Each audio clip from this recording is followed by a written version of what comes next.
2025학년도 수능 대비 6월 모의평가 해설을 같이 해보도록 하겠습니다.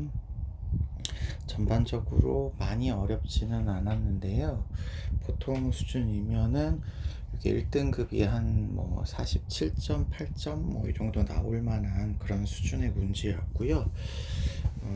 근데 실제로 이제 EBS 같은 내 등급 산출한 걸 보면 1등급이 한 45점 정도 나오더라고요. 그래서 그 정도 수준에서 여러분이 보시면 될 것 같습니다.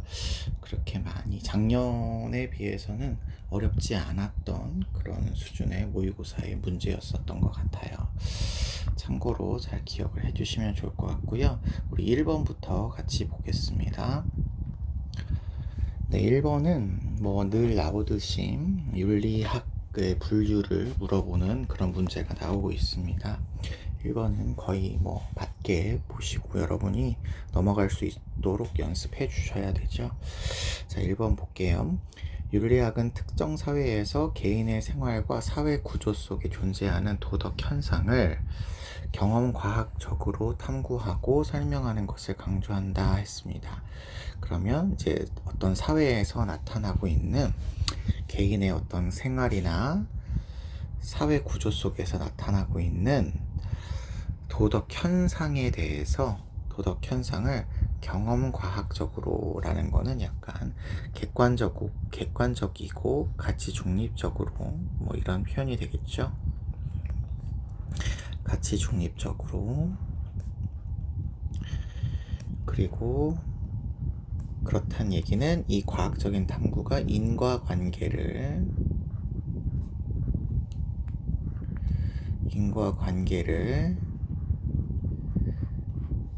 밝히는 탐구를 한다라는 맥락에서 기술윤리학의 관점이다 이렇게 볼 수가 있겠고요. 나를 보시면 윤리학은 도덕적 관행을 평가할 수 있는 보편적 도덕 원리를 구축하고, 그랬으니까 도덕 원리를 만드는 윤리학이네요. 도덕 원리를 만드는 윤리학은 규범 윤리학밖에 없죠. 규범 윤리학 중에 하나일 것 같습니다. 이를 바탕으로 이성적인 도덕 규범 체계를 정립하는 것, 뒤에도 도덕 규범 체계를 정립하는 것, 여기까지만 나왔네요. 그러면은 요거는 이론 규범 윤리학일 가능성이 크죠.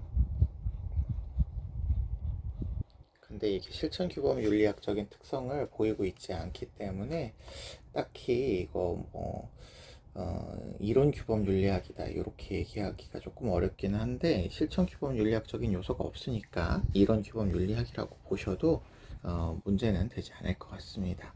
자, 1번을 보시죠. 보기. 현실의 구체적인 윤리 문제에 대한 실천 지침을 제공한다 그러면 이거는 보통 실천 규범 윤리학이 강조하는 내용이죠. 여기까지. 실천 지침을 제공한다 그러면 요거는 실천 규범 윤리학일 가능성이 크죠. 근데 기술 윤리학에 대한 설명이니까 잘못된 설명이 되겠고요. 그 다음에 각 문화권의 도덕 현상을 조사해서 객관적으로 기술한다 그러니까 여기 기술 윤리학에 대한 설명이죠. 도덕 현상, 여기 이제 각 문화권이라고 하는 게 아까 여기 특정 사회를 이야기하는 거잖아요. 여기에서 나타나는 도덕 현상 여기 그대로 도덕 현상 나오고 있고, 객관적으로 기술한다 되어 있죠. 여기 경험과학적이다, 객관적이다 같은 표현이라고 했었어요. 그래서 이걸 기술하는 거니까 기술 윤리학에 대한 설명이 되겠죠. 기술 윤리학에 대한 설명이다. 그래서 이게 맞는 답이 되겠네요. 그 다음에 3번. 도덕적 담론에서 사용되는 용어의 의미를 분석한다. 도덕적인 어떤 대화, 이야기 이런 거에서 사용되는 용어의 의미를 잘 분석하는 게 이제 강조점이다라고 본다면, 요거는 이제 메타윤리학이 이걸 통해서 언어적 논리적인 분석을 통해서 규범 윤리학적 체계의 논증 이런 걸 하고 있는 거죠. 메타윤리학에 대한 설명이구나라고 볼 수 있어서 해당되지 않을 것 같고요. 나는 도덕의 기원과 발달에 관한 인과적 설명, 도덕적인 어떤 현상이나 가치들이나 규범이 어떻게 해서 발생됐는지 인과적으로 설명을 하는 것은 아까 위에서 말씀드렸다시피 기술윤리학의 특징이라고 볼 수 있겠죠. 그래서 규범윤리학적인 성격은 아니고요. 5번 도덕 추론과 합리적 논증의 구조를 탐구하는 거다. 도덕적 추론과 그러면은 요걸 탐구해가지고 논리적으로 증명을 한다라는 거니까 검토해서 윤리학적 규범 체계, 도덕 추론 체계를 검토해서 도덕이나 윤리학의 성립 가능성을 주로 탐구하는 것이니까요. 메타윤리학적인 특성이 될 텐데 합리적 논증의 구조를 탐구하고 도덕적 추론을 하는 것을 규범윤리학이 안 하지는 않아요. 하지만 이걸 강조해서 하고 있는 것은 메타윤리학이다 라는 맥락으로 여러분이 이해를 해주시면 좋을 것 같아요. 그래서 이거는 둘 다 아니다 이렇게 보시면 되겠습니다. 정답은 2번으로 찾아주시면 되겠고요. 2번 문제는 오랜만에 대전제 소전제 결론 찾는 문제가 나오고 있습니다. 이게 수능에서는 잘 안 나오는데 평가원 수준의 문제에서는 꼭 이렇게 한 번씩 등장을 하고 있네요. 문제를 보시면 그림으로 나타나는 것에 어떤 내용의 반론을 골라라예요. 반론.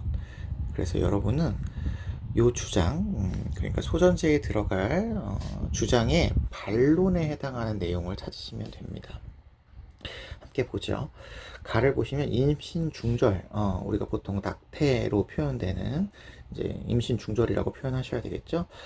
태아의 생명을 중단시켜서 인간으로서의 생명권을 침해하기 때문에 허용해서는 안 된다 이렇게 얘기를 하고 있고요. 태아를 인간으로서의 생명권을 지니고 있는 존재로 파악을 하고 있어요. 그래서 태아에 대한 생명권을 존중하는 프로라이프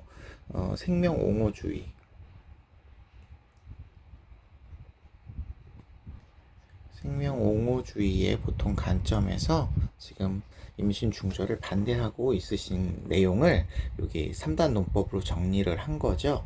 3단 논법으로 정리를 할 때 요거 형식이 나오잖아요. 형식을 잘 봐주시면 여기 앞에 인간의 생명권을 침해하는 행위는 해서 주어부에서 끊고, 그리고 허용되어서는 안 된다라고 하는 수어부에서 이걸 끊어주시는데, 여기 이 대전제에 들어가는 수어부가 여기 결론의 수어부로 그대로 나오죠. 이렇게 안 된다라고 나오고 있습니다.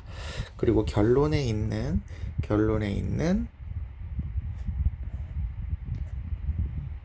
다른 색깔을 좀 써볼게요.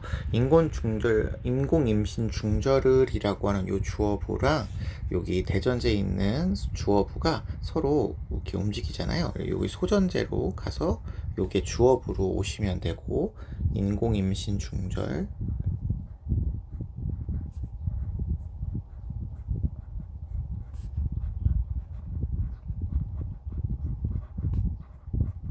그리고 앞에 있는 대전제의 주어부는 여기 수어부로 이렇게 오시면 되죠. 인간의 생명권을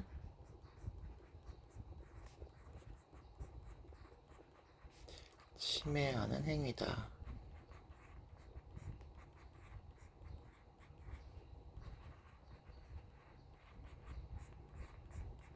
그래서 우리가 여기 소전제에 들어갈 내용을 이 형식 구조상 어떤 내용이 들어갈지를 찾아볼 수가 있게 됩니다. 자,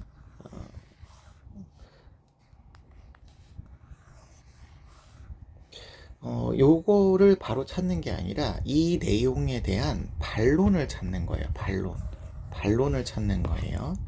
자, 그러면 임신 중절은 태아의 인간의 생명권을 침해하는 행위가 아니다라는 게 오셔야 된다면, 태아라는 존재가 인간이 아니다라는 것이나 태아가 생명권을 가지지 않는다는 것에 대한 어떤 주장이 나오면 될 것 같아요. 같거든요. 그러면 1번 보시면 잠재적인 인간이라서 생명권을 지녔다라고 얘기를 하면 이거는 여기 소전제에 해당하는 내용이니까 들어갈 수가 없겠죠.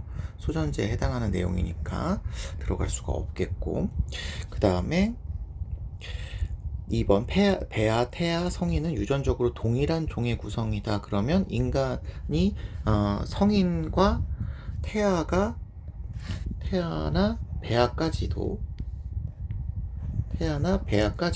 이게 유전적으로 동일한 종의 구성원이라는 얘기는 같다라는 거니까 같은 종을 가지고 있으니까 동등하게 존중을 해줘야 된다라는 표현이니까 이것도 아닌 거죠. 그 다음에 3번 태아는 인간이에요. 그러면 태아는 인간이다 라고 하는 거는 여기 해당되는 설명이잖아요. 그러면 요 앞에 부분에 대한 얘기는 안 될 것 같고요. 생명권 이외의 권리를 지니지 않는다는 얘기는 나오지 않고 있어서 생명권 이외의 권리를 지니지 않는다는 얘기는 생명권을 지닌다는 얘기니까 역시 여기 해당되는 설명이에요. 그래서 요거 안 될 것 같고, 4번 태아는 임신부 신체의 일부이지 인간으로서 간주될 수 없다. 그렇죠. 임신부 신체의 일부에 불과하지 인간으로서 간주될 수 없는 존재다라는 건 여기 인간이다라는 것에 반대되는 그런 설명이 될 거니까 이게 맞는 표현이 되겠고요. 5번 태아는 인간의 생명권을 갖지만 생명권을 갖는다라고 얘기를 하는 건 소전제에 나오는 내용이죠. 소전제에 나오는 내용이니까 여기 반론이라고 할 수가 없겠습니다. 그래서 이것도 틀렸다 이렇게 보시면 되겠네요. 임신부의 선택권이 우선한다라는 얘기는 물론 여기에 대한 소전제에 대한 반론이 될 수 있겠습니다만 생명권을 갖는다라고 했기 때문에 이런 얘기는 논리적으로 성립할 수가 없는 얘기가 돼서 틀렸다라고 보시면 됩니다. 그래서 정답은 4번 되시겠죠. 이거는 그냥 뭐 하나씩 살펴보면 되는 문제라서 여러분이 크게 어려움이 없을 것 같았을 것 같아요. 자, 그 다음에 3번 보겠습니다. 3번은 하버마스 선생님의 문제였습니다. 의사소통 개념에 나오는 문제죠. 보실게요. 의사소통 행위의 개념은 말이든 말 이외의 수단이든 언어 능력을 지닌 여기 언어 능력이 있어야 됩니다. 이 담론의 참여자는 둘 이상의 주체의 상호작용에 관련된 겁니다. 2명 이상이 모여야 되는 거라서 이게 개인적인 얘기라기보다는 공적 담화 상황에 적용되는 거다. 공적 담화다 라고 볼 수가 있겠고요. 행위자들의 일치된 의견 아래 각자 개인의 주관적인 의견을 얘기를 해요. 그런데 이게 담화를 통해서, 대화를 통해서, 이상적인 대화를 통해서 그 주관적인 의사를 보편적으로 이렇게 조정을 할 수가 있다. 하나로 이렇게 보편적인 원리를 창출할 수 있다고 보거든요. 왜냐하면 우리가 공통적인 언어 능력을 지니고 있고 이 합리적인 이성을 지니고 있기 때문에 이렇게 상호 이해를 추구하는 보편적인 결론에 도달할 수 있다고 본다라고 하버마스는 생각을 하고 있으시죠. 네. 의사소통의 합리성 개념은 논중의 대화를 통해 사람들의 생각을 여기 강제 없이 합치시키려는 합의에 호소해야 돼요. 그러니까 의사소통을 위한 합리적인 논증은, 합리성이라고 하는 거는 강제 없이 의사소통에 참여를 하고 그걸 통해서 합의에 이를 수 있도록 호소하는 행위여야지 강제로 이렇게 폭력적으로 이렇게 하면 안 되는 거죠. 의사소통의 합리성은 참여자들의 자신의 발언에 대한 근거를 제시할 수 있는가. 이 의사소통의 합리성은 참여자들이 자기 발언을 할 수 있어요. 개인적인 이익이나 이해관계를 표출할 수 있는데 거기에 대해서 근거를 잘 제시하냐 못하느냐에 따라서 그 합리성이 결정이 될 수 있다고 보고 있습니다. 이게 하버마스 선생님의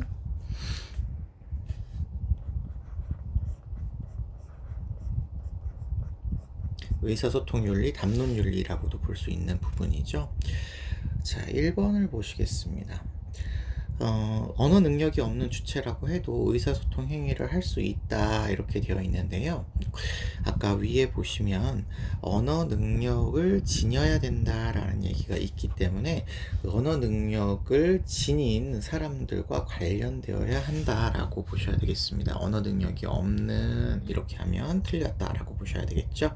2번 의사소통의 합리성이 반드시 근거 있는 주장을 요구하지는 않는다라고 되어 있는데 의사소통의 합리성은 자신의 근거를 제시할 수 있어야 된다라는 표현으로 나오고 있잖아요. 그러니까 요구할 수 있어야 되는 거고요. 3번 의사소통 행위자들이 행위 조정을 위해 논증적 대화라는 것은 자신의 발언에 대해서 근거를 제시를 잘해서 그 근거가 논리적으로 증명이 가능하냐라는 것에 대한 대화죠.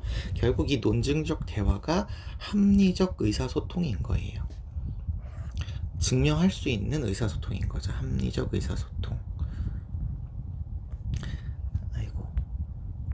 합리적 의사소통인 거죠. 이런 대화를 통해서 이제 행위 조정을 하고 보편적인 하나의 기준을 정하는 거죠. 3번이 맞는 겁니다. 4번 의사소통 행위의 주체들은 상대방 주장에 대한 비판을 지향해야 된다? 아니에요. 논증을 한다라고 하는 것과 여기 근거를 요구한다라는 것에서 상대방의 주장에 대해서 어떤 비판적인 의견을 제시할 수 있습니다. 지향하지 않아요. 제시할 수 있어요. 그래서 논리적으로 증명을 해라 라고 요구할 수 있죠. 지향하지 않습니다. 지향하죠. 5번 담론의 과정에서 다수의 의견은 행위를 강제 조정하는 근거, 강제로 조정하는 거 아니라고 여기 위에서 이야기하고 있죠. 여기 강제 없이 라고 설명을 하고 있습니다. 그래서 뭐 우리가 의사소통과 관련된 하버마스의 이론은 뭐 수업 시간에도 배우지만 대체적으로 문제로 출제가 되실 때 이렇게 제시문에서 많은 힌트를 거의 다 주고 있어요. 그래서 제시문만 잘 보시더라도 담론 윤리의 경우는 거의 맞출 수 있는 그런 수준으로 출제가 된다라고 생각을 하시면 좋을 것 같습니다. 네, 4번 보죠. 다음 사상과 관점에서 문제 상황 속 A에게 제시할 조언입니다. 덕은 인간의 습득된 하나의 성격이다. 요 말이 굉장히 우리가 문제에서 많이 풀었던 문장이죠. 덕은 습득된 자질이다. 보통 이런 식으로 많이 습득된 자질 뭐 이런 식으로 많이 표현돼서 나왔죠. 일단 여기 습득했다라고 하는 게 후천적이라고 하는 거, 후천적으로 형성했다 이런 표현으로서 우리가 기억을 해두라고 말씀을 드렸죠. 그래서 이런 표현이 나오시면 요거 맥킨타이어다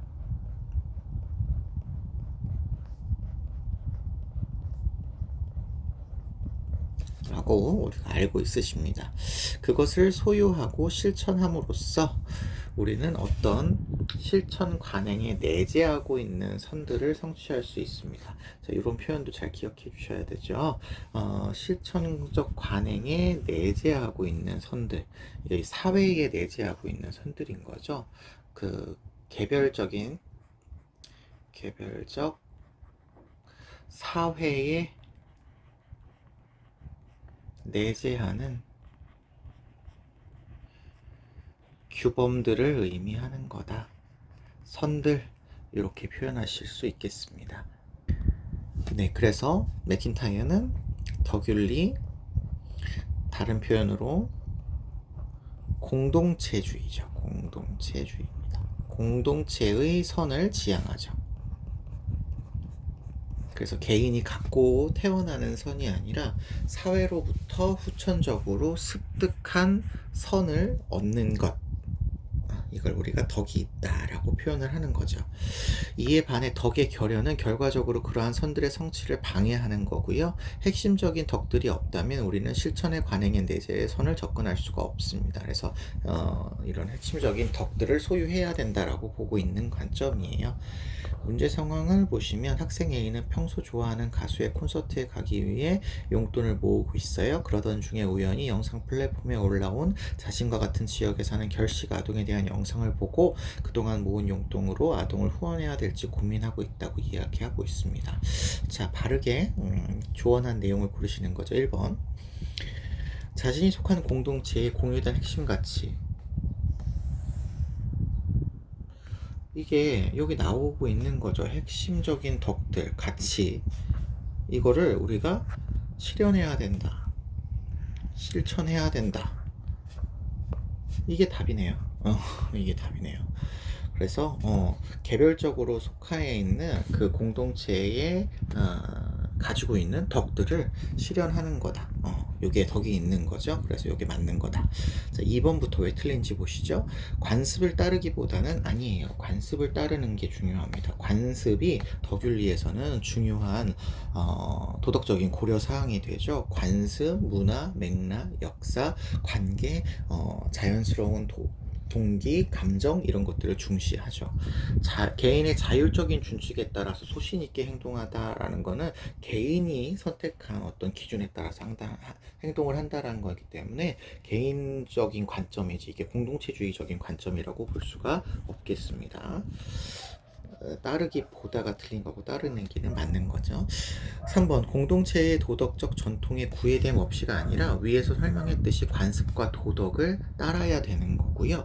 도구적 이성을 강조하는 것보다는 이성적인 능력이 도움이 되긴 하지만 무조건 여기 도구적 이성에 따라서 실용적인 어떤 가치만을 추구하지는 않습니다. 그래서 이건 잘못된 설명이라고 볼 수가 있겠고요. 4번 유용한 결과를 보통 기준으로 삼는 거는 공리주의적인 관점들이 그렇죠. 삼아서 공동체 이익을 증진하도록 행동해라. 물론 공공선을 추구하기는 합니다만 공공선이라고 하는 유용한 결과가 기준이라기보다는 꼭 공공선의 그 결과적 이익이 곧바로 공공의 어떤 선을 지향하는 건 아니에요.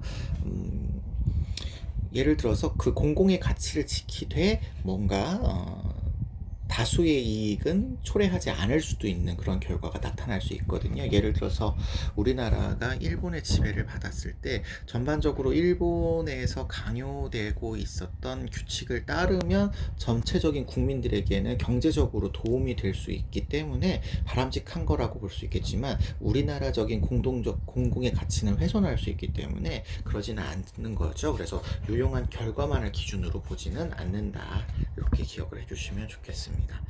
5번 공동선에 순응하기보다는 자신만의 고유한 선관념에 따라 행동해라. 이 개인적인 선관념보다 공공의 선을 아까 우선하는 거다라고 말씀을 드렸습니다. 그래서 정답은 1번으로 찾아보실 수가 있겠는데요. 지난 수능에서 아리스토텔레스의 문제가 서양윤리적인 접근에서 나왔었는데 덕윤리적 접근으로 지금 서양윤리가 출제가 되었어요. 그리고 기존에 잘 출제되고 있었던 칸트 윤리는 출제가 되지 않았거든요. 그런데 지금 이게 우리가 모의고사이기 때문에 모의고사에서 아리스토텔레스나 이런 덕윤리가 나오고 있다라는 게 반드시 수능으로 연결되는 건 아니니까 서양 윤리적 접근에서 벤담이나 칸트를 9월 모평이나 수능에서 물어볼 수도 있겠다. 이렇게 생각을 해주시고 공부를 조금 더 해주시는 게 좋을 것 같습니다. 자, 5번 보겠습니다. 5번. 갑을 사상가들의 입장으로 적절한 것만을 있는 대로 골라라 라는 문제고요. 갑을 먼저 보시면요. 오늘날 우리는 기술의 도구적 활용에만 매몰되어 있어요. 이게 매몰되어 있다라는 표현 자체가 좋지 않다라는 느낌이죠. 도구적 활용이 별로 이게 필요하기는 하지만 여기에만 매몰되어 있는 거는 뭔가 좀 문제가 있는 것 같다라는 표현일 거예요. 기술은 그저 하나의 수단이 아니에요. 그저 하나의 수단이 아닌 도구가 아닙니다. 도구가 될 수도 있지만 도구로서만 얘기할 수가 없다는 거예요. 기술은 탈은폐의 방식이고요. 탈은폐의 방식이라고 하는 거는 이제 숨겨져 있는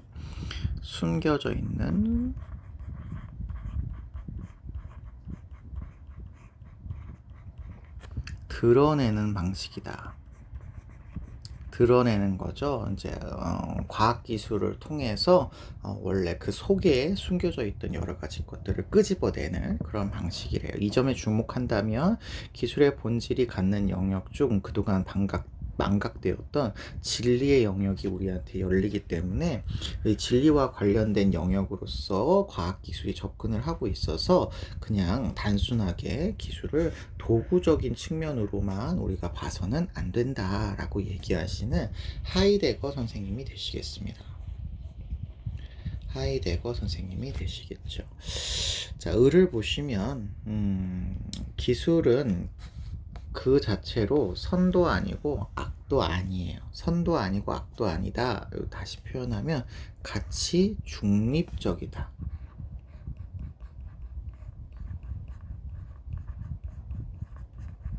그러면 여기 하버마스 선생님을 표현하면 이게 도구에만 매몰돼선 안 된다라고 하는 거니까 도구로서만 본다면 지금 이 을의 입장에서 선도 아니고 악도 아닌 거가 되는데 도구로만 보지 말아야 된다는 건 가치 중립적으로 파악하지 말아야 된다라는 의미가 되겠죠.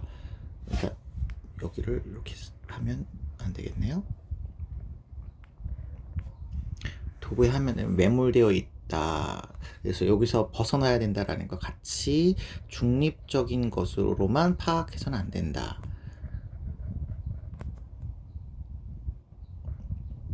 같이 중립적으로 파악하면 안 된다. 이런 표현이 될 수도 있습니다.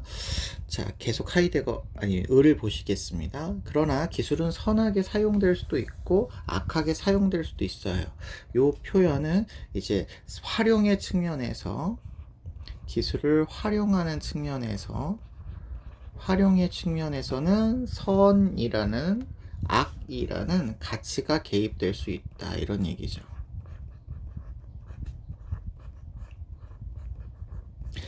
자, 그러면 구분을 좀 해주셔야 되죠. 그 자체로는 가치 중립적이지만 활용을 할 때는 가치가 개입될 수 있다. 이런 표현이 되겠습니다. 기술의 선하게 사용하는 것과 악하게 사용하는 것은 누구에 들어있는 거냐면 인간 속에 들어있는 겁니다. 인간 속에 들어있는 다른 근원에서 나오는 거예요. 기술이 아니라 인간 속의 다른 근원에서 나오는 거지 기술에서 나오는 게 아니기 때문에 기술은 그 자체로 선도 아니고 악도 아니다. 이렇게 이야기하시는 사람인 거죠. 그래서 이 가치 개입은 인간에 의해서 이루어지는 활동인 거고 기술 그 자체는 가치 중립적이다. 기술 그 자체는 가치 중립적이다 라고 얘기하시는 야스퍼스 사상가의 이야기가 되겠습니다. 보기를 살펴보도록 하겠습니다. 기억. 현대인들은 기술의 본질에 대한 충분한 이해를 결여하고 있다. 그렇죠. 기술을 여기 맨 윗줄에 나오잖아요. 도구적인 활용에만 매몰되어 있다. 그러니까 잘 모르고 있다. 충분하게 이해하고 있지 않다. 이런 얘기를 하고 있는 거죠. 이거 맞는 표현이 되시겠고요. 그 다음에 니은 기술은 존재의 의미를 드러내주게 하는 방식. 숨겨져 있는 것을 이렇게 드러내주는 방식. 여기 탈은폐의 방식이죠. 요거 방식으로 기능한다. 요거 맞는 얘기네요. 요 탈은폐의 방식이라고 생각하시면 되겠습니다.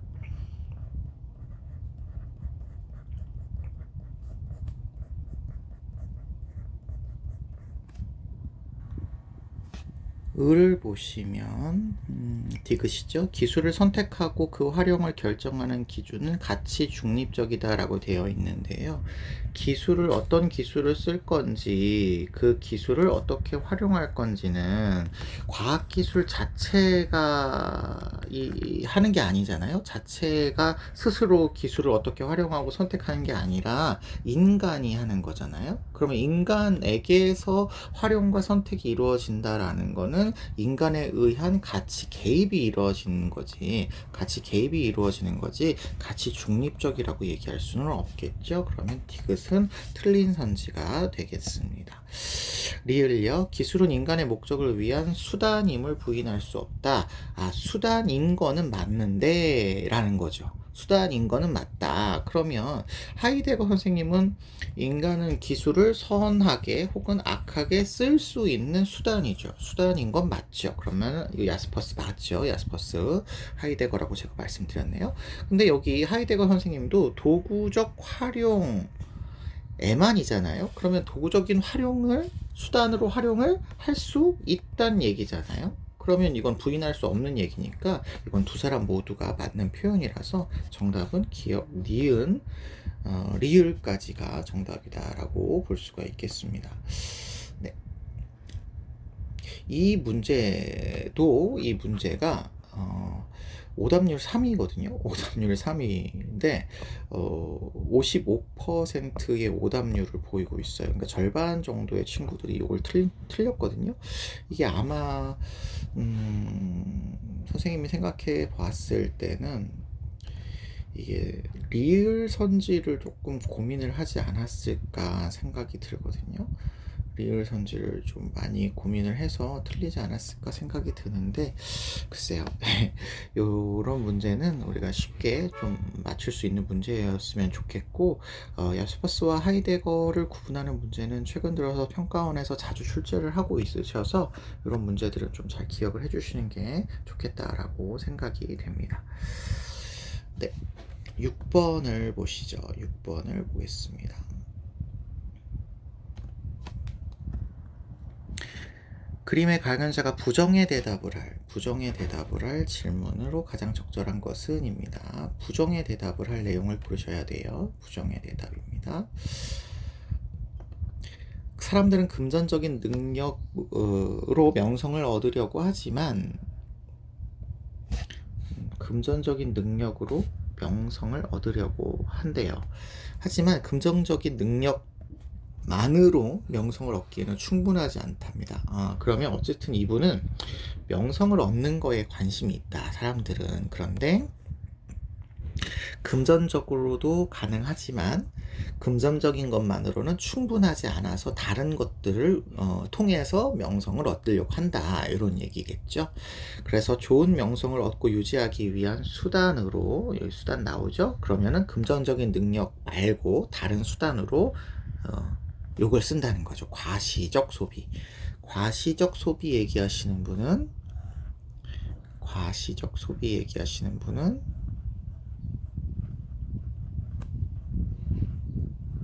배불런 선생님이죠.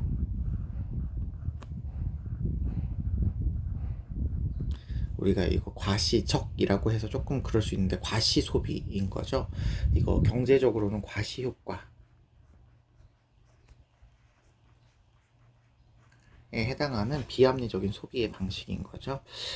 소비를 합니다. 이 수단은 사회계층의 밑바닥까지 위력을 발휘하는데요. 여기 사회계층의 밑바닥이라고 하고 표현하고 있지만 이 밑바닥이라고 하는 거는 최하층이라고 여러분 생각해 주셔야 되죠. 최하층, 가장 극빈층 뭐 이렇게 해도 괜찮습니다. 극빈층까지 이 위력, 영향을 준다라는 겁니다. 이 수단이 뭐예요? 과시적 소비가 이 위력을 발휘하는 수단인 거죠. 소비의 근본 동기는 차별적 비교에 따른 경쟁이랍니다. 자, 이것도 중요하네요. 소비를 하는 게 우리가 원래는 뭔가 필요하니까 소비를 해야 되는데 여기서 이분이 설명할 때의 근본 동기는 차별적 비교에 따른 경쟁으로 우리가 소비를 한대요. 다른 사람들과 비교를 해서 그 사람의 어떤 경쟁적으로 우리가 비교해서 소비를 하게 된답니다. 이게 소비의 근본 동기래요. 근본 동기, 가장 중요한 동기라는 거죠. 각 계층은 자신이 상위 계층을 동경하고 소비를 행위를 모방해서 이를 통해 같은 계층 사람들과 경쟁해서 앞서가려고 한다. 이 경쟁이라고 하는 말을 지금 설명을 하고 있는 거죠. 차별적 비교에 따른 경쟁이 자신들보다 상위의 계층의 사람들을 동경을 하고 그 사람들의 소비를 따라하는 거죠. 따라하면서 자기가 속해 있는 계층의 사람들의 경쟁에서 앞서가려고 하는 소비를 한다. 요런 표현인 거예요. 심지어 물질적으로 결핍해 있는 계층, 물질적으로 결핍되어 있는 계층이 아까 선생님 말씀드린 요거 가장 어려운 계층, 여기랑 마찬가지인 거죠. 여기도 욕구를 충족하기 위해서 이러한 욕구가 뭐예요? 이러한 욕구는 아까 위에 의한 여기 차별적 비교에 따른 경쟁의 욕구인 거죠. 이런 욕구를 충족을 위해서 마지막까지 허세를 부려요. 마지막까지. 아주 그러니까 최악의 상황까지 해도 허세를 부릴 수밖에 없다. 이렇게 얘기하시는 과시적 소비를 얘기하시는 배블러 선생님의 이 글입니다. 우리가 이런 과시적 소비 같은 경우도 이 학자분의 설명이 대부분 제시문으로 이렇게 담겨져 있어요. 물론 수업 시간에 배우기도 하겠지만 이런 내용들을 여러분들이 너무 많이 열심히 공부한다기보다는 시험에서 힌트로 주고 있는 이런 부분들을 잘 가져가실 수 있으셔야 문제를 틀리지 않게 됩니다. 우리가 모든 것들을 다 알 수 있는 건 아니기 때문에 다 기억하고 다 공부해서 시험장에 들어가면 좋겠지만 그런 게 아닐 수 있기 때문에 제시문을 꼼꼼하게 분석해주는 방법이 필요하고요. 우리가 공부할 때는 또 그런 식으로 이렇게 공부하는 것도 굉장히 중요하다고 볼 수가 있겠죠. 1번 과시적 소비는 명성을 얻기 위한 수단으로 행해지는가 이렇게 얘기하고 있습니다. 그렇죠. 여기 명성을 얻기 위한 수단으로서 과시적 소비를 한다라고 되어 있으니까 맞네요. 2번 과시적 소비의 욕구는 사회 최하위 계층에서도 나타나는가? 그렇죠. 여기 물질적으로 결핍되어 있는 계층 그리고 사회의 계층의 밑바닥 요런 게 최하층을 이야기한다라고 말씀드렸죠. 3번 동일 계층 내에서의 경쟁심은 과시적 소비의 동기가 될 수 있다. 이게 차별적 비교에 따른 경쟁을 설명하는 말이었죠. 그러니까 동기가 될 수 있다라고 근본 동기로 설명을 하고 있으시죠. 그 다음에 4번 상위 계층의 소비 행위는 하위 계층의 소비 행위에 영향을 주는가? 이게 상위 계층을 동경해서 모방을 하위 계층이 하게 되니까 영향을 준다 이렇게 볼 수가 있겠죠. 악마는 프라다를 입는다 같은 그런 영화에서도 보시면 그런 내용이 나오잖아요. 위에 상위 계층에서 소비한 내용들이 이제 점점 시간이 지남에 따라 하위 계층으로 모방해서 흘러들어간다 뭐 이렇게 설명을 하고 있죠. 5번 명성의 욕망을 추구하기 위해서는 물질적인 풍요가 전제가 되어야 된다라는 건 기본적으로 물질적인 풍요가 있어야 명성의 욕망을 추구하는 소비를 한다라는 표현인데 그렇지 않다는 거예요. 이 물질적인 결핍에 있는 상황에서도 명성을 위한 욕망을 추구하는 소비인 과시소비가 이루어진다 이렇게 얘기하기 때문에 이거 전제가 되어야만 하지 않습니다. 물론 물질적인 어떤 풍요가 있으면 과시소비 하는데 도움이 되겠지만 꼭 물질적인 풍요가 전제되어야만 하는 건 아니다 라고 해서 이건 잘못된 설명이라고 볼 수가 있겠습니다. 모든 내용이 제시문에 다 나와 있는 내용이었어요. 정답 5번이고요 7번 보겠습니다. 7번은 오랜만에 국가와 시민의 윤리 파트에서 사회계약 문제가 아닌 다른 문제가 나오는 내용이었어요. 그래서 기존에 이제 사회계약 문제를 많이 출제를 하셨기 때문에 조금 다른 문제로 접근을 하실 수도 있겠다라고 우리가 생각을 해봐야 되는 그런 문제인 것 같습니다. 갑보죠. 지금 천하의 군자들이 진심으로 천하가 부유해지기를 바라고 군자가 천하가 부유해지기를 바라고 가난해지는 것을 싫어하며 천하가 다스려지기를 바라고 어지러워지는 것을 싫어한다면 마땅히 서로 어울려 사랑하고 서로 이롭게 해야 한다 라고 해서 맨 마지막 문장이 이제 겸해교리를 이야기하는 묵자라는 걸 우리한테 힌트를 주고 있고요. 묵자 선생님의 겸해교리설은 두루두루 사랑하고 사람들한테 서로 이익을 나누어주는 이런 행위가 천하의 군자가 바라는 행위이자 이게 하늘의 명령, 천명이다 라고 보고 있죠. 그래서 같은 천명을 얘기해도 유교에서의 천명과 묵자에서의 천명이 조금 다르다라는 거 우리가 파악하고 있으셔야 될 것 같고요. 그 다음에 을을 보시면 백성의 삶에 있어서 일정한 생업, 요거 항산이죠. 항산. 이 있는 사람은 일정한 마음, 요거는 항심이죠. 항심. 항심을 지니지만 일정한 생업이 없는 사람이라면 일정한 마음을 지닐 수가 없어요. 일정한 마음이 없으면 방탕편벽, 사치, 사악 등을 못하는 짓이 없게 되니까 일정한 마음이 없으면 안 되는 거예요. 그래서 일정한 마음이 중요하고 이게 중요하고 제일 중요한 궁극적인 목표죠. 궁극적인 목표인데 요걸 잘 실현하기 위해서는 우선적인 목표는 이거죠. 우선적인 목표는 항산을 마련해 주어야 되는 거죠. 그래서 군주는 일단 백성에게 이런 우선적인 목표를 마련해 주는 게 의무다라고 보시는 분은 맹자 선생님이 되시겠죠. 맹자 선생님이 되시겠습니다. 자, 기억 볼게요. 군주는 친분에 얽매이지 않는 사랑, 친분에 얽매이지 않는 사랑, 이렇게 얘기하면 친분에 따라서 구별하지 않는다라는 거죠. 그러면은 친친, 그러니까 친소를 구별하지 않겠다라는 거니까 차별하지 않는 사람, 겸애를 얘기하는 거죠. 겸애를 얘기하는 겁니다. 이런 질서를 확립해야 된다. 그러면 묵자 선생님의 설명이 맞겠고요. 군주는 전쟁을 일으켜서라도 천하의 평화를 이뤄야 된다. 전쟁을 일으키면 백성의 이익에 도움이 안 되죠. 백성의 이익에 도움이 안 된다라고 묵자 선생님을 생각을 하고 있어요. 물론 천하의 평화는 추구해야 될 바입니다. 그런데 전쟁을 일으키는 거는 천하의 이익이 되지 않아요. 그래서 묵자 선생님은 비공론 주장하시죠. 비공론, 공격적인 전쟁을 반대한다. 공격 전쟁을 반대한다. 비공론을 주장을 하십니다. 네. 그러면 방어 목적의 전쟁은 허용할 수 있어야 된다라는 것도 우리가 기억해 두셔야 되겠죠?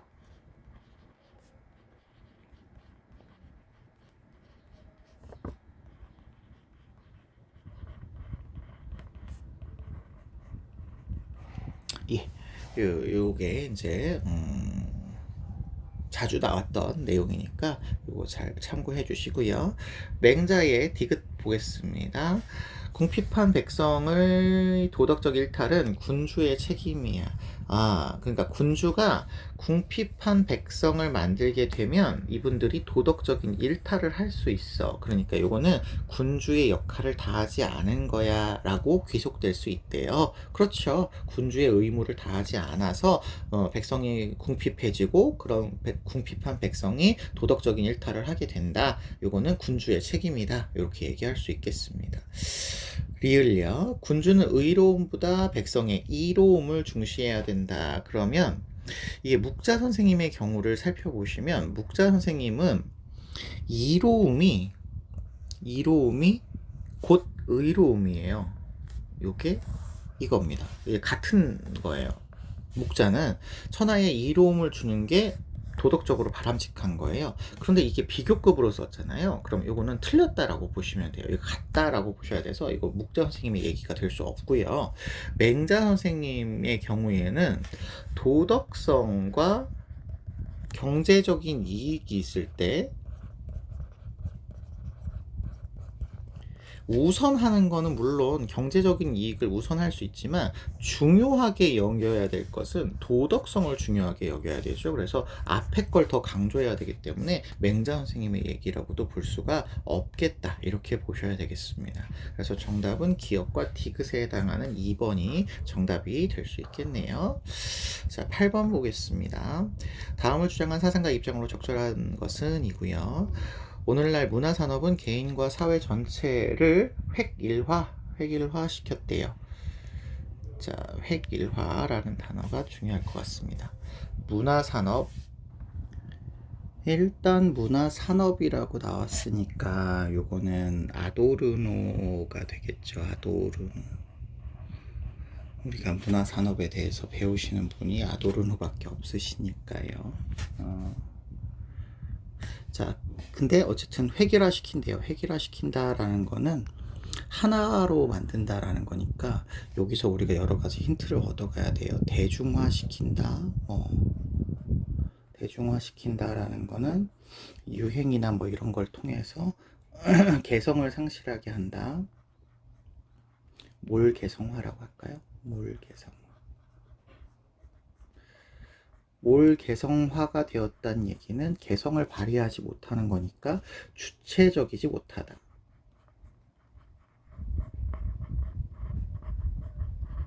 뭐 이런 것들을 초래할 수 있겠다라는 표현이 될 수 있을 것 같습니다. 그래서 문화산업은 인간을 주체로부터 인식의 대상을 구성하는 능력을 빼앗아 간대요. 인식의 대상을 구성하는 능력을 빼앗아 간다. 주체적으로 뭔가 하는 능력을 뺏어 간다는 거죠. 고객에 대한 문화산업의 가장 큰 봉사는 빼앗긴 인간의 그러한 능력을 대신해 주는 거대요. 그러니까 고객에 대한 문화산업이라고 하는 아이가 어떤 제품을 만들어서 팔 때 이런 대상을 구성하는 능력이 없으니까 대신 해준다라는 거죠. 그러니까 대중들은 그런 소비를 할 때, 문화를 소비를 할 때 그 직접적으로 어떤 그 물건을 구성해서 이거 내가 필요하니까 내가 사야지라고 하는 자신이 필요로 하는 것에 대한 주체적인 어떤 구성을 하지 않고 대신 문화산업이 해준다라는 거죠. 은밀하게 작동하는 문화산업. 이게 은밀하게 작동을 하는 이유는 그 문화산업을 주체하는 쪽에서 자신들의 어떤 권력과 이윤을 은밀하게 이렇게 심어주기 위해서 그렇죠. 그래서 은밀하게라고 표현을 합니다. 인간의 의식을 조작을 해요. 은근히 어떤 유행이나 문화 산업을 통해서 대중들의 의식을 조작하기 위해서 몰래 조용하게 은밀하게 작동을 하고 있죠. 문화 산업이 문화 상품의 소비 촉진과 이윤 증대를 위해 소비자의 선택지를 이미 다 분류해 놓았어요. 이미 다 분류해 놓았다라는 얘기가 아까 여기 대신해 준다 요런 얘기인 거예요. 능력을 상실한 대중들에게 선택지, 소비자들이 골라야 되는 선택지를 고르게끔 미리 다 선택을 해놨습니다. 그래서 소비자가 주체적으로 분류할 수 있는 문화상품은 더 이상 남아있지 않아요. 없어요. 소비자가 이제 주체적으로 나는 이게 필요하다라고 해서 소비하는 게 아니라 은밀하게 이걸 소비하게끔 만드는 지배계층의 어떤 역량에 따라서 우리는 내가 그걸 소비하는 것처럼 느끼게끔 만들어 놨다라는 거죠. 오늘날 모든 사람들의 문화활동은 문화산업이 구축한 거대한 경제 메커니즘에 붙들려 있을 수밖에 없다. 이런 맥락입니다. 그래서 아도르노 선생님은 마르크스 계열의 사상가다. 마르크스 계열의 사상가고 이제 그 지배하는 계급, 자본가 계급, 그 다음에 소비하는 계급, 노동자 계급, 이런 계급의 어떤 갈등의 형식으로 이런 문화 산업을 설명을 하고 계시는 분이다라는 것을 기억을 해주시면 좋을 것 같아요. 자, 1번 문화 산업은 소비 주체의 능동적 인식 능력을 무력화한다. 그렇죠. 무력화시키죠. 뭔가 내가 소비하고 싶어라고 하는 거를 하지 못하게 하는 거예요. 이미 다 분류해 놓았고 은밀하게 소비하도록 이렇게 의식을 조작해 놓았거든요. 그래서 주체적으로 이걸 소비하겠다라고 생각하지 못하게 합니다. 1번이 정답이고요. 2번 오늘날 문화산업은 사회의 다양성을 증진한다? 아니에요. 다양성을 증진하지 못합니다. 아까 맨 밑줄에 보면 획일화 시켰다고 하죠. 이거 지배층이 자신들이 그 돈을 많이 벌기 위해서 획일화된 어떤 상품을 만들어서 소비자들에게 소비하게끔 만드는 거예요. 그러니까 다양성 증진이 아니라 개성을 상실하고 대중화 시켜버리는 거죠. 3번 현대인의 문화활동은 문화산업의 영향으로 벗어나 있다. 여기 붙들려 있을 수밖에 없다라고 지금 얘기를 하고 있죠. 벗어나 있지 않습니다. 4번 소비자의 주체성은 문화산업의 은밀한 작동 방식에 의해서 강화된다 이렇게 이야기하고 있는데요. 소비자의 주체성이 은밀한 작동 방식에 의해서 강화되는 게 아니고 없어지는 거죠. 은밀하게 작동을 하고 있어요. 작동을 하고 있고 여기를 통해서 의식을 조작을 당했기 때문에 소비자가 주체적으로 분류할 수 있는 문화 상품은 없다. 이렇게 설명을 하고 있으시잖아요. 그러니까 강화되지 않습니다. 5번 문화산업은 상업적 이윤과 무관하게 소비자를 위해 상품을 분류했다. 아니죠. 돈 많이 벌려고 이렇게 해놓은 거죠. 소비자들에게 은밀하게 요거를 소비하게끔 만들어 놓은 거예요. 그래서 이미 분류된 체계 안에서 소비자들은 자기가 진짜로 주체적으로 원하는 상품을 소비하는 게 아니라 이미 분류된 상품들을 소비하게 될 수밖에 없는 상황에 놓여지게 되는 겁니다. 그래서 정답은 1번으로 찾아주시면 되겠습니다. 아도르노도 거의 6번에서 봤었던 소비 문제와 더불어서 독해처럼 나오는 그런 문제입니다. 그래서 어렵지 않게 풀 수 있는 그런 상황이다 라고 하는 걸로 여러분이 알아두시면 될 것 같고요. 9번 문제 보겠습니다. 9번은 환경에 해당하는 문제였네요. 자, 가불병 사상가들의 입장을 가의 그림으로 표현할 때 A에서 D에 해당하는 적절한 지술만을 보기에서 고른 것은입니다. 있는 대로 고른 것이 아니기 때문에 약간 좀 쉽게 내려고 했던 것 같아요. 자, 갑을 보시면 삶의 주체에 나옵니다. 삶의 주체라는 언어적 표현이 우리는 레건이라는 분에 의해서 나오고 있다는 거 알고 있으시죠? 단순히 살아있음의 이상이고요. 생명을 가진 존재 이상이라는 거죠. 그러니까 생명이 있다고 해서 모두 삶의 주체는 아닌 거다. 삶의 주체는 아닌 거다. 이런 표현이죠. 삶의 주체는 요소가 있네요. 지각, 기억, 쾌고감수, 미래에 대한 관심 등등등을 갖고 자신의 목적 실현을 추구하는 존재여야 된다. 요런 어떤 능력을 가지고 있으신 존재가 삶의 주체다. 보통 이 삶의 주체는 그래서 레건의 표현에 의하면 내재적 가치를 갖죠.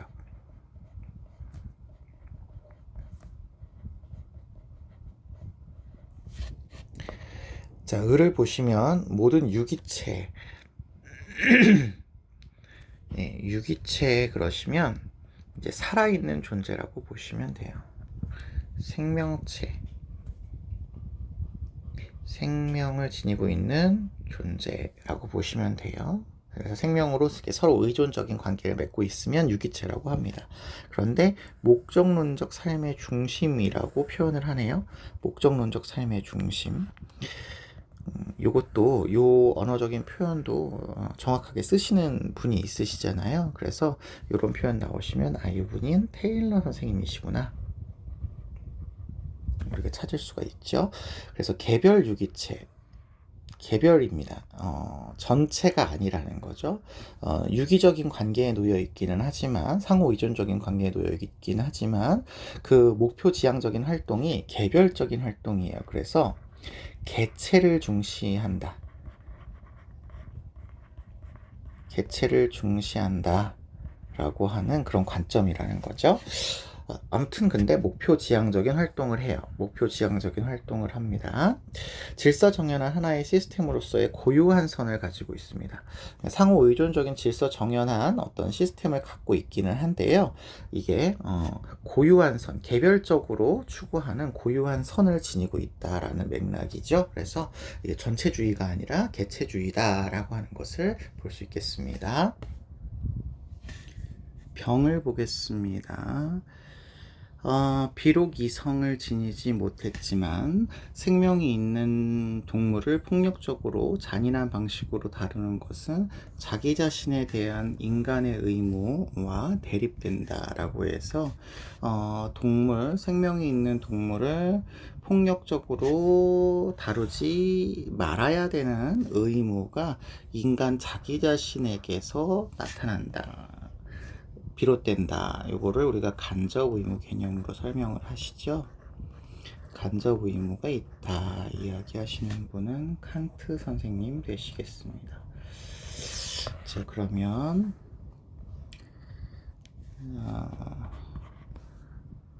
레건, 칸트, 테일러 이렇게 세 사람을 비교하는 그런 내용이었습니다.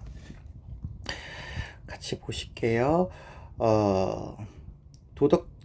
기억입니다. 도덕적 행위 능력이 있어야만 도덕적 존중의 대상이 되는 것은 아니다. 이렇게 얘기를 하고 있으십니다. 자, 일단 도덕적 행위 능력이라고 하는 거는 누가 가지고 있는 거냐면 이거는 어떤 사상가든지 인간만 가지고 있다고 이야기하죠. 인간만입니다. 그러면 인간만이 도덕적 존중의 대상이 되는 것은 아니다예요. 그러면 인간 중심주의가 아닌 나머지 사람들이 다 여기에 해당이 되겠죠. 인간 중심주의가 아닌 나머지 사람들이 다 해당이 되는 거니까 칸트가 아니라 레건과 테일러가 해당이 된다. 이렇게 보셔야 되겠습니다. 그래서 이거는 A에 들어갈 수가 없겠네요. A에 들어갈 수가 없겠습니다. 자, 니은 볼게요. 인간의 존엄성을 훼손할 가능성이 동물학대 금지의 근거이다. 이렇게 얘기하네요. 자, 일단 동물학대를 금지해야 된다고는 봅니다. 그런데 그 근거가 인간의 존엄성을 훼손할 가능성이 있기 때문에 라고 그 근거를 얘기를 한다면 이거는 동물 그 자체 때문에 학대를 금지해야 되는 게 아니라 인간 때문에 학대를 금지해야 된다라는 얘기가 되죠. 그쵸? 그렇기 때문에 이거는 인간 중심주의에 대한 설명이에요. 그래서 이걸 칸트가 간접 의무 얘기하시니까 맞고요. 레건 선생님의 입장에서는 인간의 존엄성을 훼손한 가능성이 있기 때문에 동물을 학대하면 안 되는 게 아니라 동물 그 자체가 삶의 주체로서 내재적 가치를 지니고 있기 때문에 함부로 대하면 안 돼 이고요. 테일러 선생님도 목적론적 삶의 중심인 생명체이니까 내재적 가치를 지녀서 함부로 대하면 안 돼 라고 근거를 대셔야 됩니다. 그래서 요거는 칸트 선생님만의 입장이라서 맞는 거다 이렇게 볼 수가 있겠고요. 그 다음에 C는 레건과 테일러의 공통점을 고르시라는 문제인데요.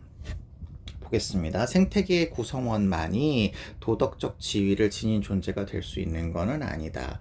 생태계의 구성원만이 이러면 생태계를 구성하는 거는 뭐 여러 가지가 있을 수 있잖아요. 인간, 동물, 식물, 생태계를 구성하는 거는 우리가 여기 이 단어에서 나오는 인간, 동물, 식물, 무생물이 모두 다 생태계의 구성원이거든요. 도덕적인 지위를 지닌 존재가 될 수 있는 것은 아니다. 그러면 생태계를 구성하는 존재가 아닌 존재도 도덕적 지위를 지닐 수 있어야 된다는 얘기인데, 일단은 생태계를 구성하는 존재가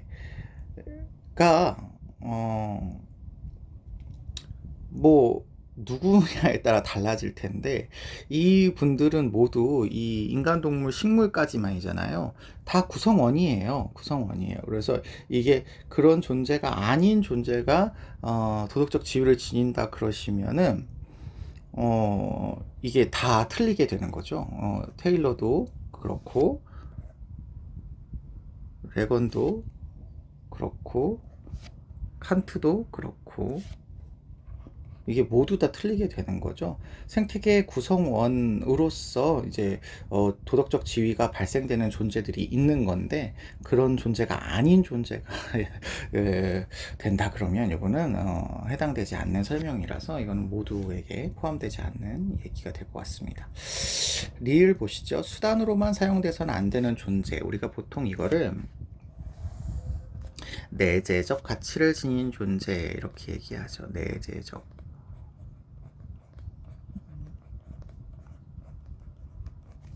예, 내재적 가치를 지닌 존재입니다. 근데 이 내재적 가치를 지닌 존재는 칸트에게서는 인간이고요. 테일러까지는 생명체, 레건은 동물, 일부 동물, 삶의 주체인 동물까지죠. 이분들은 도덕적 의무의 대상이다. 도덕적인 의무가 있어. 물론 의무의 주체는 인간인데 그 인간이 의무의 대상으로서 도덕적으로 해야 돼 라고 한다면 칸트는 인간을 도덕적으로 대해야 되는 거 맞고요. 레건 입장에서도 인간이 삶의 주체인 동물을 도덕적으로 대우해야 되는 거죠. 그리고 누구야? 테일러도 모든 생명체가 도덕적 고려의 대상에 들어가니까 이거 다 포함돼서 모든 학자들이 동의할 말이다. 이렇게 오실 수 있겠습니다. 그래서 정답은 니은과 리을까지만 정답이 될 수 있겠네요. 네, 뭐 이게 그렇게 어려운 문제는 아니었던 것 같아요. 그래서 실제로 오답률도 그렇게 높은 편은 아닌 걸로 나왔습니다. 자, 10번 문제를 보시죠. 10번 문제를 보겠습니다. 10번 문제, 갑을 사상가 입장으로 적절한 것만을 보기에서 골라라 라고 하는 문제인데요. 요거는 이제 오답률 5위에 들어가는 문제인데 50% 정도의 오답률을 보이시고 있으세요. 뭐 아직 진도를 많이 안 나가서 그런 걸 수도 있겠다 싶기도 한데 일단 보겠습니다. 어떤 종류의 폭력이라도 다른 폭력을 낳는다라고 해서 폭력의 종류가 여러 가지가 있다. 이런 설명이 될 것 같아요. 네, 그러신데 어떤 종류의 폭력이라도 또 다른 폭력을 낳는 거니까 폭력이 여러 가지 종류가 있는데 그 폭력이 서로 다른 폭력을 낳도록 이렇게 영향을 미치고 있다. 이런 설명이 되시겠죠? 직접적인 폭력이 나오네요. 이제 폭력의 종류 중에 이제 직접적인 폭력이 있고 구조적인 폭력을 형성을 하게 되고 그리고 문화적인 폭력도 있다. 그래서 종류가 이렇게 세 가지가 있는데 이런 세 가지의 폭력이 서로 이렇게 뭐 형성을 하게 하고 합법화시키게 하고 이런 영향을 서로 주고받고 있어요. 반면에 어떤 종류의 평화라도 또 다른 평화를 낳는다라고 되어 있으니까 평화도 폭력과 마찬가지로 다른 평화를 낳는 것으로 이렇게 연결되어 있다라고 이야기하시는 분이네요. 요거 갈퉁의 평화 이론이 되겠죠. 갈퉁 선생님의 평화와 폭력에 관련된 이론이 되겠습니다. 자, 을이 조금 중요하죠. 칸트의 영구평화 얘기인데요. 평화 상태는 국가 상호 간의 계약 없이는 구축될 수 없어요. 자, 요 계약이라고 하는 게 계속 나오고 있는데 시험 문제에 그 예지체적 입법의 관계를 설명하는 거예요. 그래서 우리 예지체에 해당되는 그 인격들이 국내법이라고 하는 걸로 이렇게 표현이 되고 국제법, 세계 시민법이라고 하는 그런 계약의 형태로 이렇게 표현이 된다라고 하는 그런 칸트 선생님의 어떤 입장이 될 수 있을 것 같습니다. 보장될 수 없어요. 국제법은 그래서 여기 국제법이 나오고 있는 거고요. 자유로운 국가들의 연방에 기초해야 됩니다. 그래서 통일된 하나의 정부를 구성해야 된다는 거에 반대하고요. 자유로운 국가들이 연방으로서 이렇게 주권을 보장하는 한도 안에서 우호 조건을 맺는 그런 연방 관계를 맺어야 되고요. 국가 간의 평등한 관계를 주장을 합니다. 어떤 우열적인 관계가 아니라 평등한 관계에 기반을 두고 세계 시민법은 보편적인 우호 조건들에 의해서 국한이 되어서 개별적인 국가의 내정을 간섭하지 않고 주권을 침해하지 않는 범위 내에서 움직여야 됐고 그리고 외국인에 대한 환대권을 인정해야 된다라고 하는 칸트 선생님의 영구 평화론을 설명하고 있는 내용이죠. 보시겠습니다.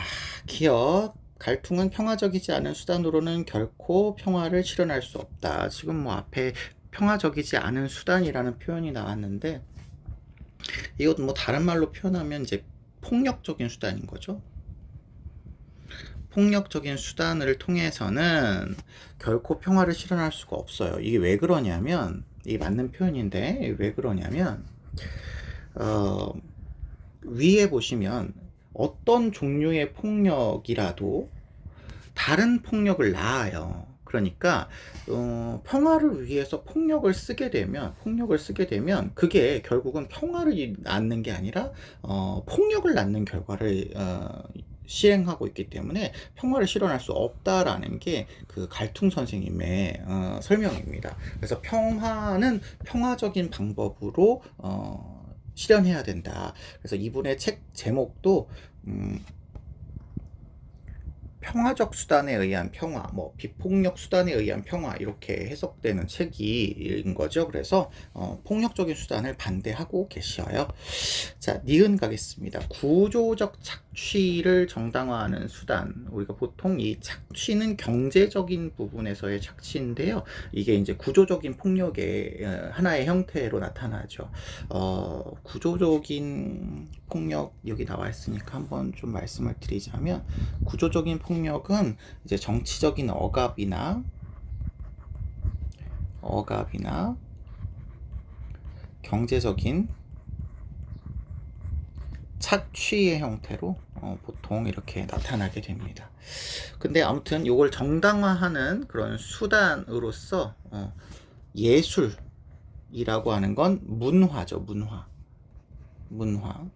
문화가 수단으로 활용될 수 있네요. 그러면 이거 아까 우리 앞에 문제에서 보셨던 아도르노 같은 케이스죠. 문화산업이라고 하는 그런 예술 활동을 통해서 지배계층이 피지배계층을 착취하는 게 정당한다라고 하는 것으로 활용될 수 있다라는 표현인데, 이건 거예요. 문화적인 폭력은 다른 폭력들을 정당화, 합법화 시킬 수 있다라고 하는 이런 표현입니다. 그래서 니은도 맞는 표현이 되겠다. 이렇게 보시면 되겠고요. 디귿 가겠습니다. 칸트에서 강제력을 갖춘 평화 조약은 일단은 칸트에게 있어서 강제력을 갖춘 평화 조약, 이게 강제적인 조약이다라고 하는 거는 약간 좀 안 맞는 그런 표현이 될 수 있겠죠.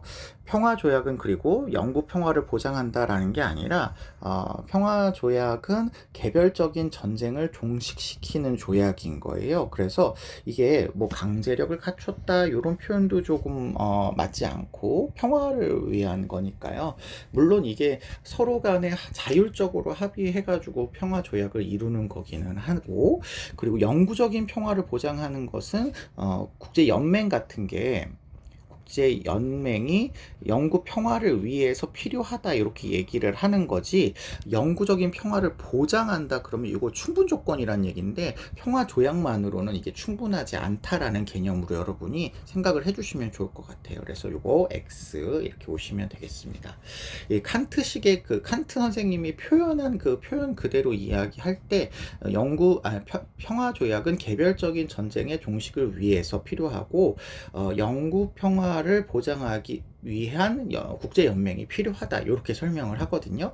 근데 그런 문장 자체를 우리가 통으로 머릿속에 넣어둔다기보다는, 칸트에게서는 이제 영구 평화를 위한 확정 조항이 3가지가 있어야 되고 예비 조항이 6가지가 있어야 되기 때문에 어느 하나만으로 충분하다라는 얘기를 할 수가 없다라는 걸로 생각을 해주시는 게 조금 더 바람직하지 않을까 싶습니다. 리을. 두 사람 모두는 정치 체제의 개선 없이는 진정한 평화가 보장될 수 없다라고 보는데, 일단 칸트 먼저 볼게요. 칸트는 국내법의 체제가 공화정 체제여야 된다라는 확정 조항을 말씀을 하고 계시죠. 그래서 공화정 체제가 아닌 곳에서는 공화정 체제로의 개선이 필요하다라고 보고 있습니다. 그러니까 이거 칸트의 표현이 될 수가 있겠고요. 보장될 수 없고요. 그 다음에 갈퉁 선생님에게 있어서 체제, 정치 체제 요거는 구조적 평화인 거죠. 이 구조적 평화. 구조적 어떤 평화를 마련하기 전에는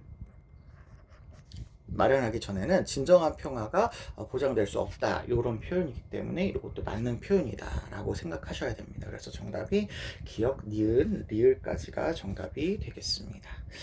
네, 뭐 이거 아마 배우지 않으셔서 조금 어려웠을 수 있겠다라는 느낌은 있고요. 딱 그렇게 우리에게 어려운 혼란스러운 그런 선지들로 구성되어 있지는 않았던 것 같아요. 자, 11번 보겠습니다. 가불사상가들의 입장으로 적절한 것은 입니다. 옛 진인이 나왔네요. 이게 우리가 생윤 시간에 거의 진인이 나오시면 요거 장자일 가능성이 크다. 우리 알고 계시죠? 실제로 맞는지도 한번 보실게요. 삶을 기뻐할 줄도 죽음을 미워할 줄도 모른다. 삶과 죽음을 차별하지 않는다. 구별하지 않는다. 차별하지 않는다. 이런 얘기가 되겠죠. 삶을 기뻐하거나 죽음을 슬퍼하지 않는다. 이런 얘기입니다. 혼돈의 상태로 있다가 변하여 기가 되고, 맨 처음에는 혼돈이었어요. 음양이 혼돈해 있다가 여기 변해서 기가 되고, 기가 변해서 형체가 되고, 형체가 변해서 삶이 되었으며 또 변해서 죽는 것이에요. 그래서 모든 건 기의 순환이다. 그래서 사계절이 순환하는 것, 밤낮이 순환하는 것 같은 그런 순환이다 라고 얘기하시니까 장자 선생님의 표현이 맞겠네요. 자, 을을 보겠습니다. 죽음은 영혼과 몸을 구성하는 원자가 원자 얘기를 하네요.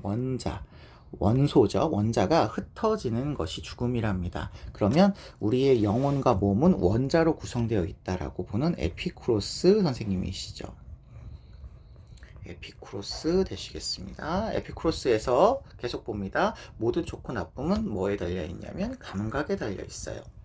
그런데 죽으면 감각이 없어집니다. 왜냐하면 감각기관이 소멸하기 때문에 그렇죠. 그래서 죽음이 두려운 일이 아니라는 사실을 진정으로 깨달은 사람은 삶에 대해서 두려워하지 않고 여기 하나 더 알아둬야 될 게 불멸의 삶에 대해서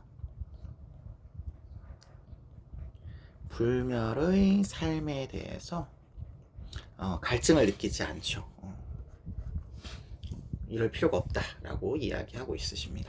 자, 그러면 1번 보실게요. 죽음은 자연스러운 과정입니다. 그렇죠. 자연의 과정이에요. 기가 순환하고 있는 자연의 과정입니다. 자연의 과정이므로 지나친 슬픔에서 벗어나야 돼요. 그렇죠. 지나치게 슬퍼할 필요가 없어요. 차별하거나 이럴 필요가 없다. 이런 이야기가 되겠습니다. 그래서 요거 맞네요. 슬퍼할 필요가 없습니다. 이거는 보통 유교를 비판하는 거죠. 유교의 죽음에 대해서 애도해야 된다라고 하는 것을 비판하는 내용으로 보통 많이 사용되고 있죠.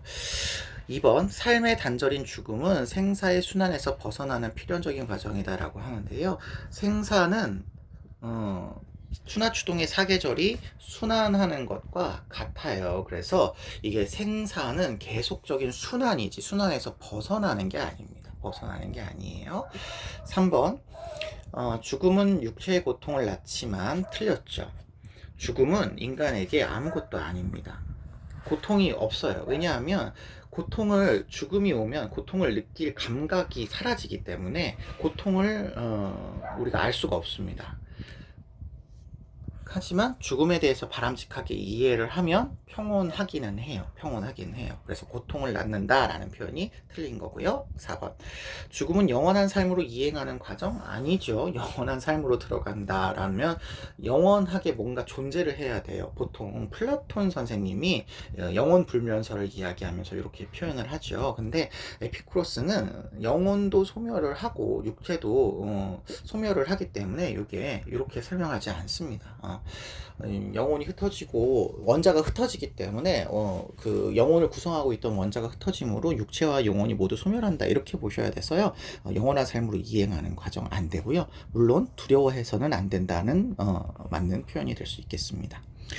5번 죽음 이후에는 인간을 구성하는 요소들이 완전히 사라진다라고 했는데, 자, 일단 장자부터 좀 설명을 드리자면, 장자는 인간을 구성하는 요소를 기라고 보죠. 기라고 보죠. 기는 아까 위에서도 설명을 드렸지만 계속해서 순환하고 있습니다. 순환하고 있는 것이지 이게 소멸하는 것이 아니에요. 소멸하는 것이 아닙니다. 소멸하는 것이 아니에요. 그래서 완전히 사라진다 그러면 장자 선생님의 얘기는 틀리고요. 에피쿠로스에서는 인간을 구성하는 요소들은 원자죠. 원자입니다. 원자는 모였다 흩어지는 거예요. 모임과 흩어짐을 계속해서 반복합니다. 그러니까 이분도 소멸한다고 얘기하지 않습니다. 원자가 소멸하는 건 아니에요. 그 원자가 구성한 육체와 영혼이 소멸하는 거죠. 그래서 에피쿠로스도 틀렸다라고 보셔야 될 것 같습니다. 그래서 정답은 1번 밖에 없겠습니다. 이 정도는 우리는 알고 있는 내용이겠죠. 자, 2번 보겠습니다. 2번도 우리가 배우지 않았던 그런 내용이네요. 그렇지만 요것도 알고 있어야 되는 그런 문제라고 보시면 되겠습니다. 뭐 그렇게 어렵게 출제되지는 않아서 여러분들이 배우셨다면 맞출 수 있는 그런 문제였을 거예요. 갑을 사상가들의 입장으로 적절한 것만을 보기에서 있는 대로 고른 것은 이고요. 갑을 보시면 사람이 음식을 필요로 하는 것은 인종과 아무런 상관이 없어요. 흑인, 백인, 황인이라고 해서 누구는 배가 고프고 누구는 배가 안 고프고 음식이 필요하고 안 필요하고가 흑인과 백인에 따라서 나누어져 있는 게 아니에요. 그래서 인종과 상관이 없기 때문에 이 음식을 필요로 하는 상황에 대해서는 평등하게 고려해야 될 필요가 있어를 설명하려고 하는 거죠. 그 밑에 보시면 그 얘기가 나옵니다. 그래서 누구나 고통받는 사람들이 있다면 이 평등 고려의 원칙에 따라 도움을 받아야 된다라고 얘기를 해요. 그래서 고통을 제거를 해줘야 되는데 그거를 고려할 때 인종을 고려해서 인종을 기준으로 해서 하는 게 아니라 모든 인종과 상관없이 무관하게 평등하게 고려해라를 이야기하시는 싱어 선생님의 이야기가 되겠습니다. 그에 비해서 을을 보시면 을은 정치적인 전통과 법이 합당하고 합리적인 사회 좀 길게 어렵게 표현했는데 그 밑에 보시면 질서정연이라고 표현이 되어 있습니다. 그래서 결국은 요 앞에 있는 설명은 질서정연한 사회를 가리키는 말이에요. 근데 이 질서정연한 사회는 천연자원이 많고 적으냐에 따라서 결정되는 사회가 아니래요. 천연자원이 부족해도 될 수 있답니다. 많아도 되지만 부족해도 될 수 있어요. 천연자원의 어떤 풍족함과 무관하다라는 거죠.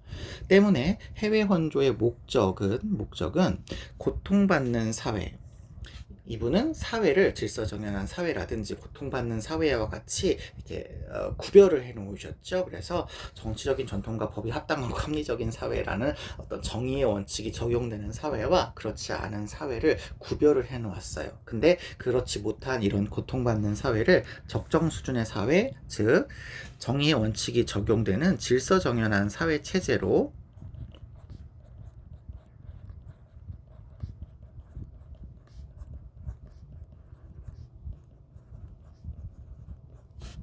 되도록 이렇게 도와주는 게 원조의 목적이다 이렇게 얘기하고 있으시죠. 이거 롤스 선생님의 해외 원조 관점이 될 수 있겠습니다. 자, 그러면 기억 볼게요. 싱어는 해외 원조의 목적은 국가 간의 평균적 부의 격차를 줄이는 것이다. 갑은 싱어잖아요. 싱어에게 있어서의 목적이 뭐냐, 원조의 목적이 뭐냐, 모두 되게 목적이 사실은 거의 같은데 싱어 선생님은 공리주의자예요. 이걸 꼭 명심을 하셔야 됩니다. 공리주의적 관점을 가지고 계신 분이에요. 그러면 공리주의에서의 보편적인 규범은 최다 최행입니다. 최대 다수의 최대 행복이 기본적인 보편 규범이잖아요. 국가의 평균적 부의 격차를 줄여서 최다 최행을 달성할 수도 있어요. 하지만 국가 간의 평균적 부의 격차 없이 최대 다수의 최대 행복도 달성될 수 있어요. 그러니까 어떤 나라는 가난해도 다른 나라가 부자가 되어서 그 나라로 인해서 전체적인 부가 증가될 수가 있거든요. 그 때문에 국가 간의 평균적 부의 격차를 줄일 필요가 없습니다. 줄일 필요가 없어요. 이게 목적이 아닙니다. 원조의 목적은 그냥 최대 다수의 최대 행복이야. 이렇게 생각을 해주시는 게 좋을 것 같습니다. 전반적인 개별 국가들의 전반적인 국가의 복지 수준을 조금씩 이렇게 향상시켜서 최대 다수의 최대 행복을 증진시키는 것, 요게 이제 목적인 거지. 반드시 평균적 부가 증대되어야 된다, 이런 얘기하지 않습니다. 평균적 부가 반드시 증대되어야 된다, 이렇게 얘기하지 않아요. 틀렸고요. 니은 해외 원조와 국내 부조를 정당화하는 최종 근거는 다르지 않다. 싱어는 이익평등 고려의 원칙을 적용을 하기 때문에 해외 원조와, 그러니까 친소를 구별하지 않는다는 얘기잖아요.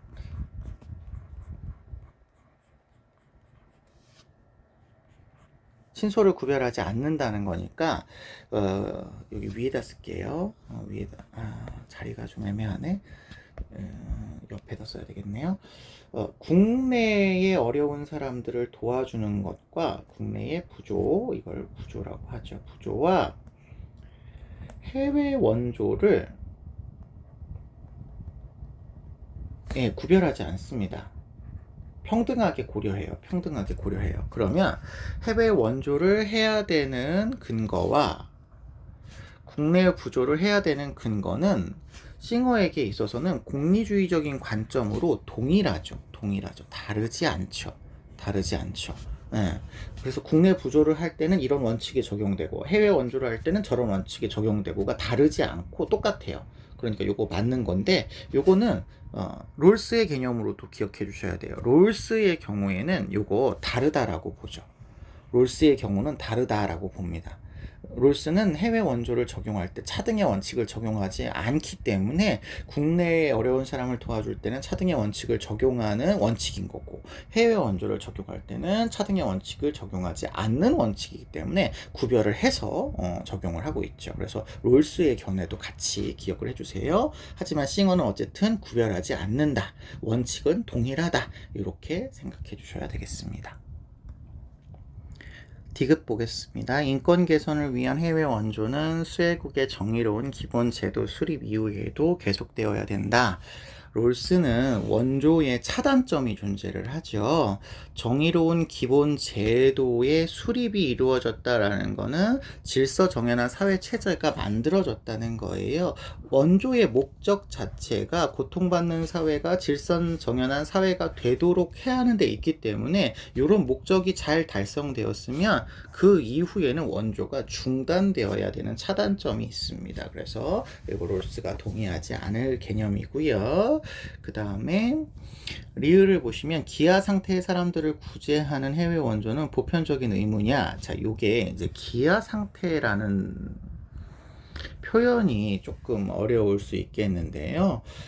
기아 상태라고 하는 게 약간 좀 절대 빈곤 같은 지금 당장 이제 도움을 받지 않게 되면 굉장히 어려움에 처할 수 있는 이런 상황을 이야기하거든요.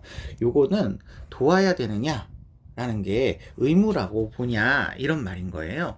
그랬을 때 롤스는 당연히 도와야 된다라고 봅니다. 물론 롤스에서의 원조의 목적 자체는 질서 정연한 사회 체제, 정치 문화를 질서 정연하게 만드는 게 목적이기는 한데, 그렇게 만드는 시간까지는 엄청나게 오랜 기간이 걸리고 그 과정에서 필요로 하는 경제적인 어떤 빈곤의 해소 문제들이 정치적인 어떤 체제를 마련하기 위해서 필요한 하다면 지원할 수 있거든요. 그래서 이런 얘기도 들어가는 게 의무로 간주될 수 있는 게 맞아요. 근데 이거 자체가 목적은 아닌 겁니다. 그리고 싱어 선생님은 절대 빈곤을 해소하는 것 자체가 목적에 포함이 돼요. 사람들의 어떤 빈곤한 상태라는 건 고통받는 상태이기 때문에 고통에서 벗어나서 공리주의니까요. 행복을 추구할 수 있게 해주는 게 원칙이 될 수 있어서 절대 빈곤의 해소가 들어가게 됩니다. 그래서 요걸 의무로 받아들이는 게 싱어의 입장이 맞게 되죠. 그래서 정답은 니은과 리을이 정답이다. 이렇게 볼 수 있겠습니다. 네, 13번 보겠습니다. 가 입장에 비해서 나 입장이 갖는 상대적인 특징을 고르시랍니다. 용광로에 여러 금속을 넣어서 하나의 금속을 만들어내듯이 주류 문화의 이민자의 문화를 융합해서 문화를 융합한다. 이거 문화를 이게 뭐 이제 사회 문화 시간에는 문화 융합하고 문화 동화를 좀 구별해서 얘기하는데 우리 생윤에서는 이걸 그냥 똑같이 동화주의로 이야기한다 라고 알고 계셔야 되죠. 용광로 모델, 원래 용광로 모델이 융합 모델인데 생윤에서는 동화로 같이 설명을 합니다. 이제 유형을 구분할 때 이걸 동화로 구분해서 말씀을 하고 있어요. 자, 그에 비해서 나를 보시면 서로 다른 특성을 가진 재료들이 각각의 고유한 맛을 유지하면서 하나로 어우러지는 샐러드처럼 다양한 문화의 조화를 이루어야 한다 이렇게 얘기하시니까 요거는 샐러드 볼 모델,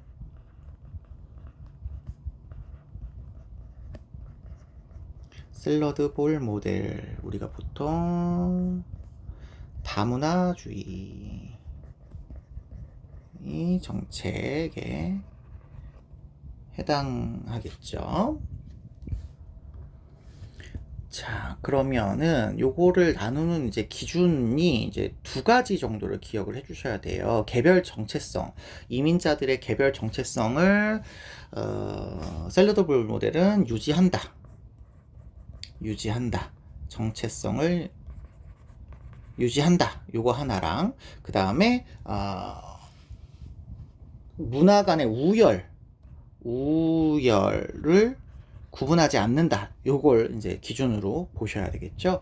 동화주의는 우열이 있다라고 보죠. 자문화에 우열이 있다라고 보고 정체성, 이민자의 문화의 정체성은 기존의 문화에 흡수되니까 없어지는 걸로 보시면 되겠습니다. 요 두 가지를 기준으로 해서 평가하면 되겠죠. X.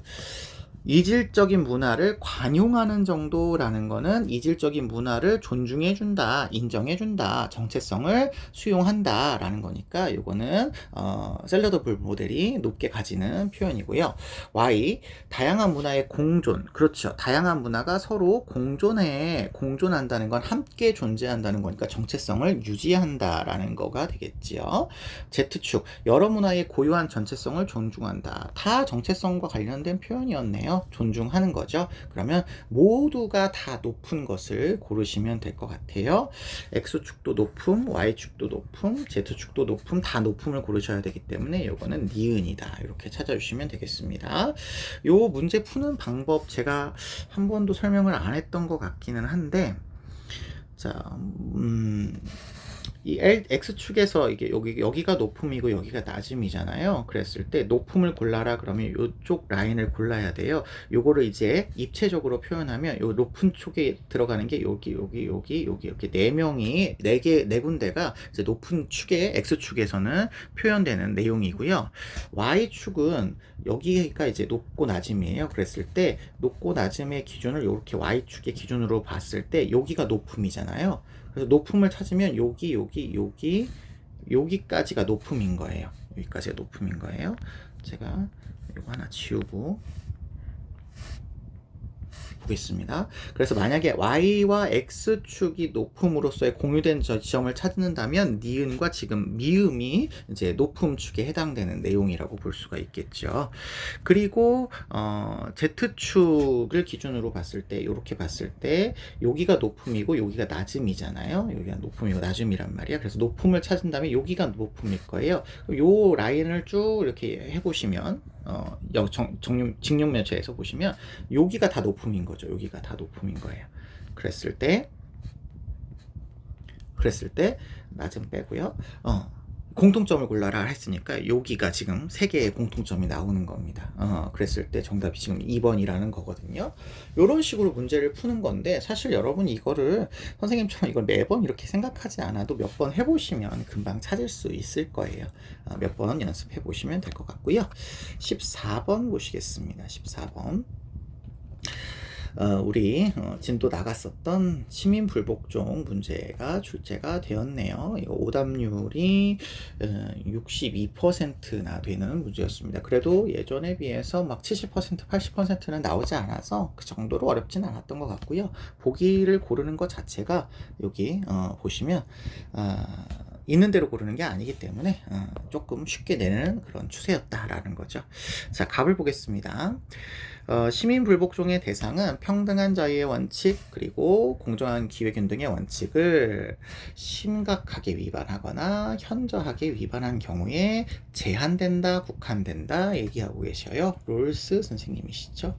그러면 일부 부정의에 대해서는 일부 부정의는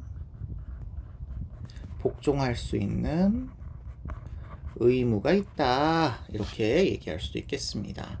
을을 보시면 공리주의 얘기하시네요. 공리주의 관점에서 시민불복종을 중단시키려는 악의 크기와 그것이 가져올 법과 민주주의의 존중심의 감소 정도, 존중심의 감소 정도를 저울질해봐라 라는 거죠. 손해와 이익을 고려해봐라 라는 싱어 선생님의 입장이니까 저울질 해봤을 때 만약에 감소가 손해가 너무 크다 그러면 시민 불복종을 안 할 수도 있기 때문에 역시 일부 부정의를 복종해야 될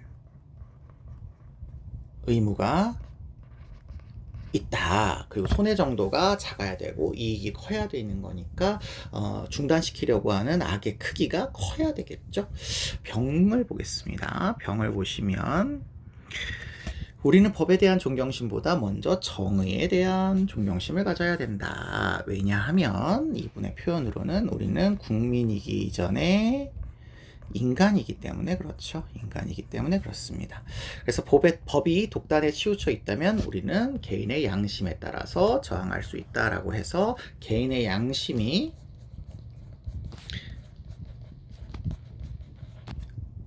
시민 불복종의 근거다라고 보시는 소로 선생님의 입장이 되시겠습니다.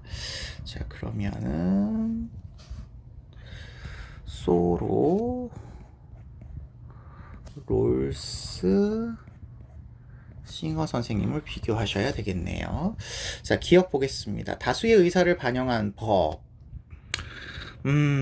다수의 의사를 반영한 법이라고 하는 표현이 이제 종종 나오고 뭐 다수의 의견을 반영한 법, 뭐 절차의 정의를 따르는 법, 정책 뭐 이런 것들이 자주 나올 텐데 이런 거 나온다고 해서 여러분 이 자체가 다수의 정의관이라고 절대 생각하지 마세요.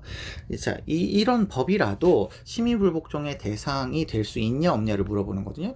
제외되어야 되느냐를 물어보는 건데요.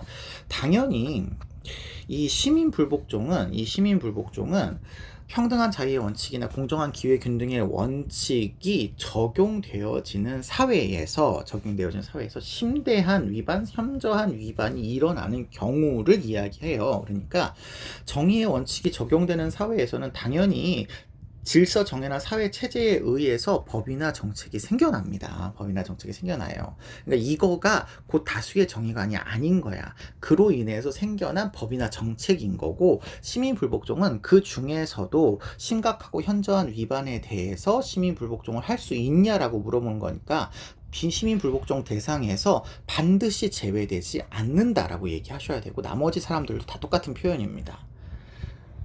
정당하게 만들어진 법이라도 싱어는 공리주의적 관점에서 소로는 개인의 양심에 비추어 봤을 때 부정의하다면 시민불복종을 할 수가 있는 거죠. 그래서 모두가 X 해야 될 그런 표현이고요. 니은 가겠습니다. 양심에서 비롯된 시민불복종이라도 실패의 가능성이 크다면, 실패의 가능성을 고려해서 크다면, 실패하면 손해가 일어나는 거죠. 손해가 발생하는 거죠. 크다면 정당성을 상실하느냐, 정당하지 않으냐? 싱어? 그렇죠. 싱어는 손해라는 것이 발생할 것과 이익이 발생하는 것을 저울질을 해봐서 선택을 해야 되니까요. 정당성을 상실하죠. 하지만 소로는 아니죠. 개인의 양심만 합치하면 됩니다. 상실하지 않습니다. 그래서 이건 맞는 표현이 되겠고요. 그 다음에 디귿 가겠습니다. 싱어만 보시면 돼요. 법에 대한 존중이 강한 민주사회라면, 법에 대한 존중이 강한 민주사회라는 거는 법을 잘 지키는 어떤 분위기가 형성되어져 있는 사회, 그러니까 이상적이냐 그렇지 않으냐를 보면 약간 이상적인 형태의 사회인 거죠. 일수록 시민 불복종이 옹호될 가능성이 높은가? 시민 불복종이 발생해요. 그렇다면 이거를 옹호할 수 있는 가능성이 높으냐라고 물어보는 거거든요. 그러면 법에 대한 존중이 강한 민주사회이기 때문에 이걸 더욱더 지키려고 시민들은 노력할 거란 말이에요. 기본적인 시민들의 생각은 법에 대한 존중을 지키려고 노력하는 그런 시민들이 시민 불복종을 했다라면 요걸 법과 민주주의에 대한 존중을 위해서 시민 불복종을 하는 거기 때문에 당연히 시민 불복종이 옹호될 가능성이 높게 됩니다. 이해가 되실까요? 법에 대한 존중이 강한 민주주의 체제에서 살고 있는 시민들이고 그런 체제에 대해서 중시하는 사람들인데 시민 불복종을 해야 된다고 얘기했다면 이미 저울질을 해봐서 이 존중심을 감소시켜 라고 생각했으니까 한다는 거야. 그러니까 시민 불복종이 일어나는 거에 대해서 사람들이 옹호를 할 가능성이 높아진다. 이렇게 생각해 볼 수가 있겠죠. 그래서 요거는 싱어가 동의할 수 있는 표현이 되겠고요. 맞는 표현이죠. 그 다음에 리을 보시면 시민불복종은 개인적인 양심과 사회적인 승인에 근거해야 된다라고 되어 있는데요. 개인적인 양심은 맞지요. 하지만 사회적인 승인은 필요가 없어요. 사회적인 승인은 안 돼도 개인적으로 양심이 허락한다면 가능한 일이에요. 그래서 정답은 니은과 디귿만 고르시면 될 것 같습니다. 15번 보실게요. 15번. 다음 갑을 사상가들의 입장으로 적절한 것을 골라라 라는 건데 요 문제가 오답률이 91%나 되었어요. 91%나. 그러니까 정답을 맞춘 사람이 10%가 안 된다는 얘기인데 이게 그 정도의 문제는 아닌 것 같은데 여러분들 조금 더 깊이 있게 봐주셔야 될 것 같습니다. 물론 이 롤스 로징 얘기가 나올 때 조금 어렵게 나오긴 하지만 자, 갑 보겠습니다. 무지의 베일 얘기하네요. 당사자들은 어떤 종류의 특정한 사실을 알지 못한다고 가정합니다. 특정 사실은 몰라요. 그러면 일반적인 사실은 안다라는 거죠. 이런 식으로 무지의 베일을 설정하시는 분은 롤스밖에 없습니다. 각자는 사회에서 자기 지위나 계층을 모르고 있고요. 천부적 자산, 능력, 지위, 지능, 체력 등은 어떻게 타고나는지 운수를 모릅니다. 그러면 이런 거죠. 요 아이들 자기의 지위, 계층, 천부적 자산, 능력, 체력 이런 것들은 다 특정한 사실에 들어가는 거다라고 보시면 되겠죠. 자, 을을 보시겠습니다. 을은요. 소유물에 있어서의 정의의 이론이 일반적인 개요가 있고 한 사람의 소유물을 취득한 것 이전에서의 정의의 원칙 이런 것들이 이제 불의의 교정의 원칙에 의해서 소유 권리를 부여받았다면 그것이 정당하다 이렇게 얘기하시는 분이에요. 소유 권리로서의 정의를 주장하시는 노직 선생님의 글이겠죠. 보겠습니다. 롤스부터 보죠. 롤스 선생님은 정의로운 분배 결과 정의로운 분배 결과라는 건 이미 앞에 정의가 전제된 분배 결과예요. 그러니까 정의로운 절차를 통해서 이루어진 분배 결과라는 뜻입니다. 롤스는 분배적 정의를 주장하시죠. 순수 절차적 정의를 주장하시니까요. 그런 결과가 불평등하게 나와도 이 결과가 불평등하더라도 조정의 대상이 아니다라고 되어 있죠. 예, 롤스는 결과는 조정의 대상이 아닙니다. 예, 맞는 표현이죠. 왜 그러냐면 정의로운 절차를 마련해서 분배가 시작되는 시점에서 재분배를 이루어야 된다라는 게 롤스 이야기지, 정당한 절차를 통해서 이루어진 합당하고 정당한 분배 결과를 재분배해야 된다라고 얘기하지 않아요. 그래서 이거 맞는 표현입니다. 니은, 사회 구성원들 모두가 협력 가능하게 하는 분배만이 정당하다. 분배 정의는 정의의 원칙에 의해서 분배되잖아요. 그 정의의 원칙은 무지의 베일을 쓴 원초적인 입장에서 모든 사회 구성원들이 자신들의 이익을 위해서 협력한 정의의 원칙의 기준으로 분배되는 겁니다. 그래서 이게 가능하게 되는 거죠. 그래서 모두에게 이익이 되는 원칙에 의해서 분배가 이루어지는 게 정의로운 거다라고 얘기를 하니까 이거 맞는 표현이 될 수가 있겠습니다. 그리고 롤스의 경우에는 사회를, 그러니까 정의의 원칙이 적용되는 사회를 상호 이익을 위한 협동 체제가 되어야 된다고 해야 되기 때문에 그 정의의 원칙이 적용되는 사회 체제는 상호 협력을 가능하게 해야 되는 그런 체제여야 되는 거죠. 디귿 가겠습니다.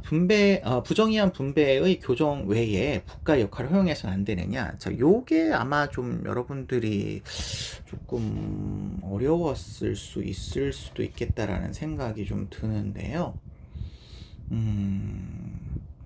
네, 요걸 많이 선택을 하신 것 같아요. 이게, 이게, 네, 분배를 교정하는 역할 당연히 요거 해야 되죠. 그리고 그 이상의 역할을 국가가 하면 안 되죠. 예. 그런데 여러분, 이거 노직 선생님의 국가관은 최소 국가예요. 그래서 선생님이 일부러 노직 선생님이 쓰신 책 제목을 아나키에서 유토피아로 이걸 말씀을 드렸잖아요. 물론 부정의한 분배를 분배하는 교정의 역할을 수행을 해야 되고 그 이상의 재분배를 허용하지 않는다.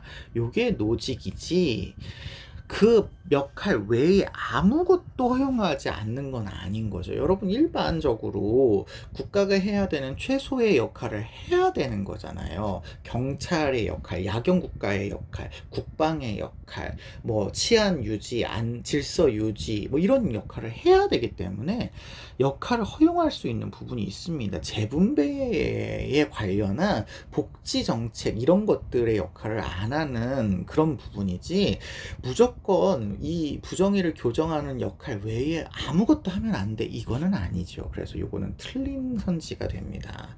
여러분이 너무 단편적으로 공부를 하다 보면 이런 것들을 이제 오해하실 수 있는 경우가 생기는데, 이런 것들을 좀 주의해 주셔야 돼요. 리을 갑과 을이고요. 분배정의의 목표는 개인의 자유와 기본적인 필요 보장에 있다, 이렇게 얘기하는데, 일단 노직 선생님의 입장에서 보면 기본적인 필요를 보장한다라는 게 분배정의의 목표가 아니죠. 분배정의의 목표는 소유 권리를 보장하는 거죠. 그래서 이거 틀렸다, 이렇게 보실 수 있으셔야 되겠고요. 롤스 선생님의 입장에서도 이게 개인적인 자유를 보장한다, 이거 괜찮을 수 있겠습니다만 기본적인 필요를 보장한다, 이거 여기에 정의의 원칙이 포함되는 게 아니기 때문에 이거를 롤스가 동의한다라고 얘기하기가 매우 힘들 것 같습니다. 개인적인 자유를 최대한 보장하기 위한 게 정의의 첫 번째 원칙이고, 이걸 보완해주는 두 번째, 세 번째 원칙이 필요한 건데, 이 자체를 분배의 목표라고 본다, 이렇게 분배 정의의 목표라고 얘기하지는 않을 것 같아요. 그래서 어쨌든 노직의 입장에서 틀렸기 때문에 틀렸다라고 생각해 주시고 정답을 1번으로 찾아주시면 되겠습니다. 사실 리을 선지를 혼동한 거는 거의 아닌 것 같고요. 이게 니은 디귿 선지에 대한 고민이 좀 있었던 것 같은데, 여러분 디귿과 같은 표현들을 조금 잘 머릿속에 넣어주시고, 니은은 워낙 롤스가 유명하게 하시고 있는 표현이니까 요거는 수능에서도 지금 몇 번씩 선지나 제시문에서 출제되고 있는 그런 문장이니까 잘 기억을 해주시면 좋을 것 같아요. 16번 가겠습니다. 갑을 사상가들의 입장으로 적절한 것을 보기에서 골라라 되어 있습니다. 갑을 보시니까요, 선왕이 예의를 제정하셨습니다. 요거 순자죠. 예의를 제정했다라고 하는 것은 후천적으로 형성했다라는 건데, 그 주어가 예의죠. 목적어가 예의를 형성을 한 거죠. 그래서 요걸 가지고 사람들을 분별을 했습니다. 뭐 어떻게? 존귀한, 비천한, 어른, 아이, 지혜로운, 어리석은, 능력 있고 능력이 없는 자를 구분했어요. 그리고 그들에게 일을 맡겼어요. 직업을 나눠줬다. 이런 얘기죠. 합당한 일을 하게 하는 게 바람직하고 예의가 있는 거다. 이렇게 얘기하고 계십니다. 을을 보시겠습니다. 오랜만에 출제가 되었네요. 신은 우리에게 각자의 인생의 온갖 활동을 하는 가운데 우리 각자의 소명을 기억하고 존중할 것을 명한다. 그러면 우리의 인생의 온갖 활동이라는 자기 자신에게 주어진 삶 속에서 시행해야 될 분명한 의무를 이분은 소명이라고 얘기했고, 이 소명은 뭘로 표현되냐면 직업으로 표현이 되죠. 그래서 직업 소명서를 이야기하시는 칼뱅 선생님의 입장이 되시겠습니다.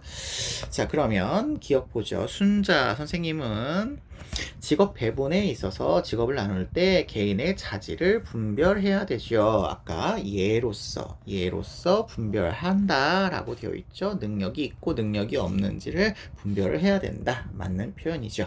니은 자신의 직분을 다하는 것이 곧 예의 있는 거예요. 맞아요. 예로서 이렇게 분별을 했으니까 그들에게 각자 일을 맡겨서 합당한 일을 하게 하면 예의가 있는 거예요. 그래서 이게 맞는 거. 디귿 가겠습니다. 칼뱅 선생님은 신이 각자에게 부여한 소명, 이게 이제 직업이죠.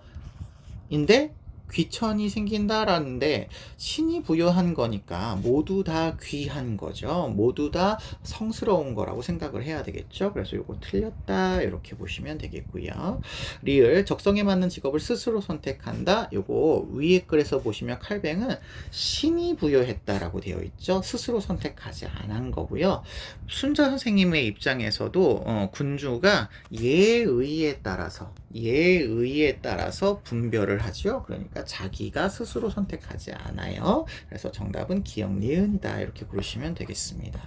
17번 보시죠. 신문 칼럼에서 강조하는 내용. 여기는 너무 독해 문제인데 제일 중요하게 여기는 포인트를 찾아라 라고 하는 문제예요.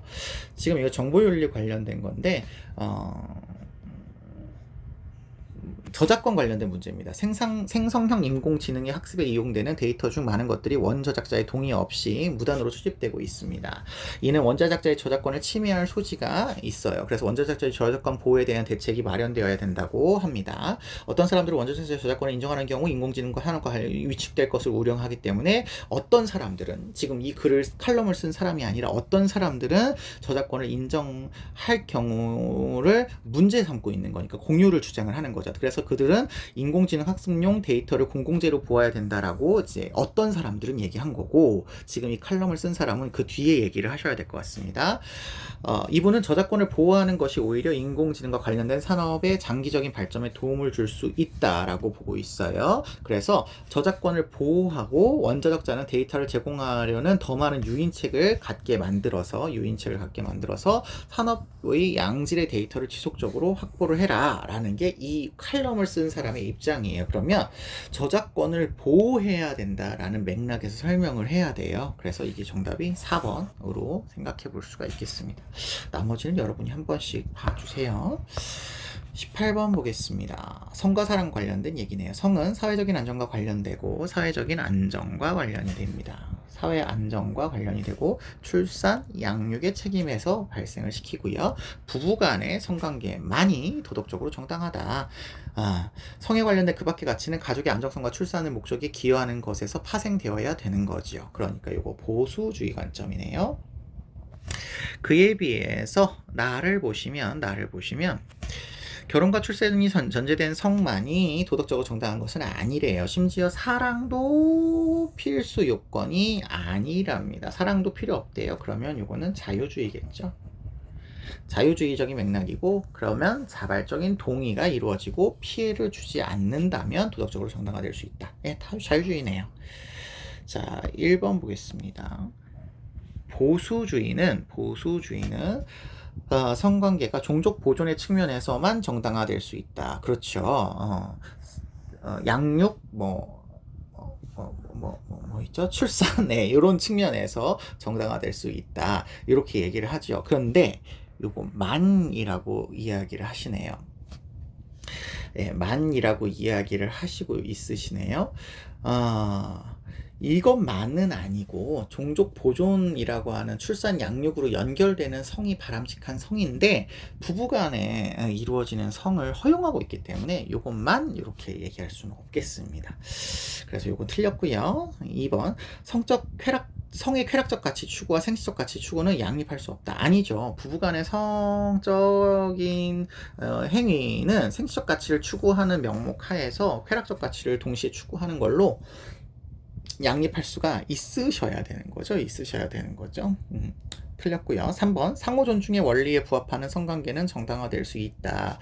이 상호 존중의 원리에 부합한다라는 표현이 요거 상호 피해를 안 준다. 그래서 인간 존중의 원리에 부합한다라는 맥락과도 같아요. 그래서 요거 정당화될 수 있다. 모든 게 정당화되는 건 아니지만 정당화될 수 있다. 요거 맞는 표현이 되겠죠. 4번 사랑이 정제된 성관계에서는 사랑이 전제가 돼도 되고 안 돼도 되죠. 사랑은 필요한 조건이 아니니까요.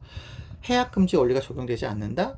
요거는 조건이죠. 해약금지는 적용되어야 되죠. 그래서 요거는 틀렸다. 해약금지는 조건입니다. 사랑은 조건이 아니에요. 5번 사회적인 책임은 도덕적으로 정당한 성관계의 조건이 아니다. 가의 입장에서는 사회적인 책임이 전제되어야 된다라고 얘기하니까 아니다라고 얘기하면 틀렸네요. 네, 그런데 나의 입장에서도 사회적인 책임이라고 하는 게 여기 개인에게 피해를 주면 안 된다라는 요 책임이 들어갈 수 있기 때문에 조건이 아니다라고 얘기할 수도 없을 것 같아요. 그래서 조건이다 이렇게 얘기하셔야 되겠습니다. 틀렸다. 그래서 정답은 3번으로 찾아주시면 되겠고요. 19번 보겠습니다. 19번이 이제 조금 복잡하게 서술이 되어 있어서 이 부분은 조금 시간이 많이 필요했을 거라고 생각이 되네요. 가불병 사상가들의 입장에서 서로에게 제기할 수 있는 비판을 나의 그림으로 표현할 때 ASF에 해당되는 내용으로 가장 적절한 것은입니다. 형벌의 법칙은 하나의 정언명령이다. 요거 얘기하시는 분은 칸트죠. 칸트. 그러므로 살인을 했거나 그에 협력했던 살인자, 자 여기 살인을 직접적으로 한 사람, 그리고 그를 협력했던 살인자, 요 사람도 살인자에 협력했던 것도 살인자입니다. 그래서 이분들도 누구든 사형에 처해야만 이게 정언명령 형식에 부합한다라고 보는 칸트 선생님의 입장이 되겠습니다. 을을 보시면 시민은 계약을 통해서 자신의 생명을 처분하기보다 보존하려고 궁리한대요. 계약론을 이야기하면서 생명을 보존하기 위해서 계약을 맺었어를 이야기하시는 분입니다. 그러므로 살인자는 시민이 아니에요. 왜냐하면 다른 사람을 해쳤기 때문에, 생명을 해쳤기 때문에. 그래서 간주대에는 사형에 처해져야 된다라고 이야기하네요. 그러면 사형을 인정하시는 사회계약론자로 루소 선생님을 우리가 이야기해 볼 수가 있겠습니다. 병을 보겠습니다. 사형은 한 사람의 시민에 대한 국가의 전쟁이야. 이렇게 얘기하시면 사형을 반대한다 이런 얘기죠. 국가의 전쟁이다. 그러면 이거 사형에 반대한다. 우리가 베카리아밖에 안 배우셨죠? 베카리아. 그렇기 때문에 유용하지도 않아요. 이거 공리주의적인 관점인데 유용성이 떨어진다. 왜냐하면 순간적인 강도만 높기 때문에 그렇죠. 그리고 필요하지도 않다. 효과적이지 않기 때문에 다른 종류의 형벌이 필요하다라는 거죠. 그래서 인도주의적인 대의를 선취하려고 한다. 약간 인간 존중적인 차원을 먼저 고려한다. 이런 얘기죠. 베카리아 선생님의 이야기가 되겠습니다. 자, 1번 보겠습니다. 자, 살인자는 시민사회에서 제거될 수밖에 없다. 자, 칸트의 입장에서 보시면 살인자는 반드시 사형에 처해야 하기 때문에 시민사회에서 제거될 수밖에 없다라고 얘기하죠. 그러면 요거 칸트의 얘기는 맞는 표현입니다. 자, 그럼 루소랑 비교해 봐야 되겠네요. 루소는 시민사회에서 제거될 수밖에 없어요. 자, 요 표현이 조금 새로운 표현인데요. 제거된다라는 말에 물론 사형이 들어갈 수도 있지만 국외로 추방되는 것도 제거되는 거죠. 왜냐하면 사회에서 추방하는 거니까. 그러면 루소는 요 말에 동의를 해야 돼요. 그러면 간과하지 않아야 됩니다. 그래서 루소에게 해당된 질문이 아니에요. 그런데 베카리아는 사회의 구성원이라고 보죠. 살인자도 사회의 구성원이라고 보기 때문에 사형을 통해서나 다른 방식으로 그 시민을 그 사회에서 제거하지 않습니다. 그러니까 베카리아는 간과한다라고 볼 수가 있겠죠. 베카리아는 간과하는 내용입니다. 베카리아는 종신 노역형으로 그 사회에서 계속 노역을 하면서 꾸준하게 예방하는 그런 노역하는 모습을 보이는 그런 행위를 하게 되는 거죠. 그래서 제거하지는 않습니다. 그러니까 간과한다라고 볼 수가 있겠죠. 1번 틀렸고요. 2번 보겠습니다. 루소는 사형은 국가 존립이 아니라 정의 실현을 위해서 집행된다라고 말씀하고 있으시네요. 루소는 국가가 존립하기 위해서, 즉 다시 이야기하면 공공에선 모든 사람들이 사회계약을 맺은 이유가 자신의 생명을 보존하기 위해서 사회계약을 맺은 거잖아요. 근데 살인자가 등장을 해서 그 살인자가 이러한 계약을 파괴하려고 하는 행위를 했다는 거니까 국가의 존립을 위해서 사형을 집행하고 있는 거라고 생각을 하셔야 되겠죠. 그래서 이거 틀렸다라고 보실 수 있겠습니다. C 보겠습니다. 베카리아는 사회계약에 근거해요. 맞죠? 모든 종류의 형벌이 집행될 수 있어? 그러면 이거 사형도 집행될 수 있다는 얘기가 되네요. 그렇죠? 이거는 해당될 수 있는 그런 내용이 아닌 것 같아요. 그래서 이거 베카리아 입장에서 틀렸다라고 얘기해 볼 수 있을 것 같습니다. 그리고 루소 선생님의 입장에서 본다 하더라도요. 루소 선생님의 입장에서 사형이라고 하는 형벌을 포함해서 모든 형벌이 사회 계약에 의해서 집행이 되죠. 그래서 이거 맞는 표현인데요. 요거 베카리아 선생님의 입장에서 봤을 때 이거를 이렇게 해석한다면 사회 계약에 근거해서 모든 종류의 형벌이 집행될 수 있다 이렇게 얘기하면 사형은 사회 계약의 근거가 안 되니까 여기에 형벌이 들어가지 않을 수 있겠네요. 그러면 사회 계약에 근거해서 집행하는 거니까 이거 베카리아가 맞다라고 보고 루소가 간과하지 않아서 틀렸다 이렇게 얘기하셔야 될 것 같습니다. 그래서 정답은 3번이다. 이거 틀렸다. 3번은 틀렸다. 이렇게 보셔야 되겠습니다.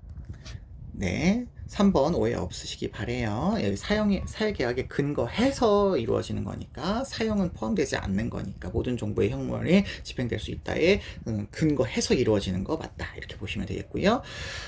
D 4번 루소가 비판하는 내용이죠. 사형 선고와 집행은 살인자의 동의에 전제하지 않았다가 아니죠. 루소는 생명권을 양도하는 동의를 통해서 사회 계약을 맺었죠. 그래서 전제하지 않음 요거를 해당하지 않다 이렇게 볼 수 있겠습니다. 네, 그래서 루소의 입장이 아닌 거고요. 요 말은 칸트 선생님의 입장으로 기억해 주세요. 살인자 있잖아요. 이게 살인자. 사회 계약의 내용에는 이제 사형이 들어가 있지만 살인자가 직접 동의하지 않았다라는 말은 칸트가 할 수 있는 표현이에요. 그래서 칸트가 간과하지 않거든요. 근데 칸트의 표현으로 여러분은 기억해 두시는 게 조금 더 좋을 것 같습니다. 다음 시험을 위해서요. 그러면 5번이 이제 정답이 되겠는데 동해보복의 원리가 이제 응보주의 관점이죠.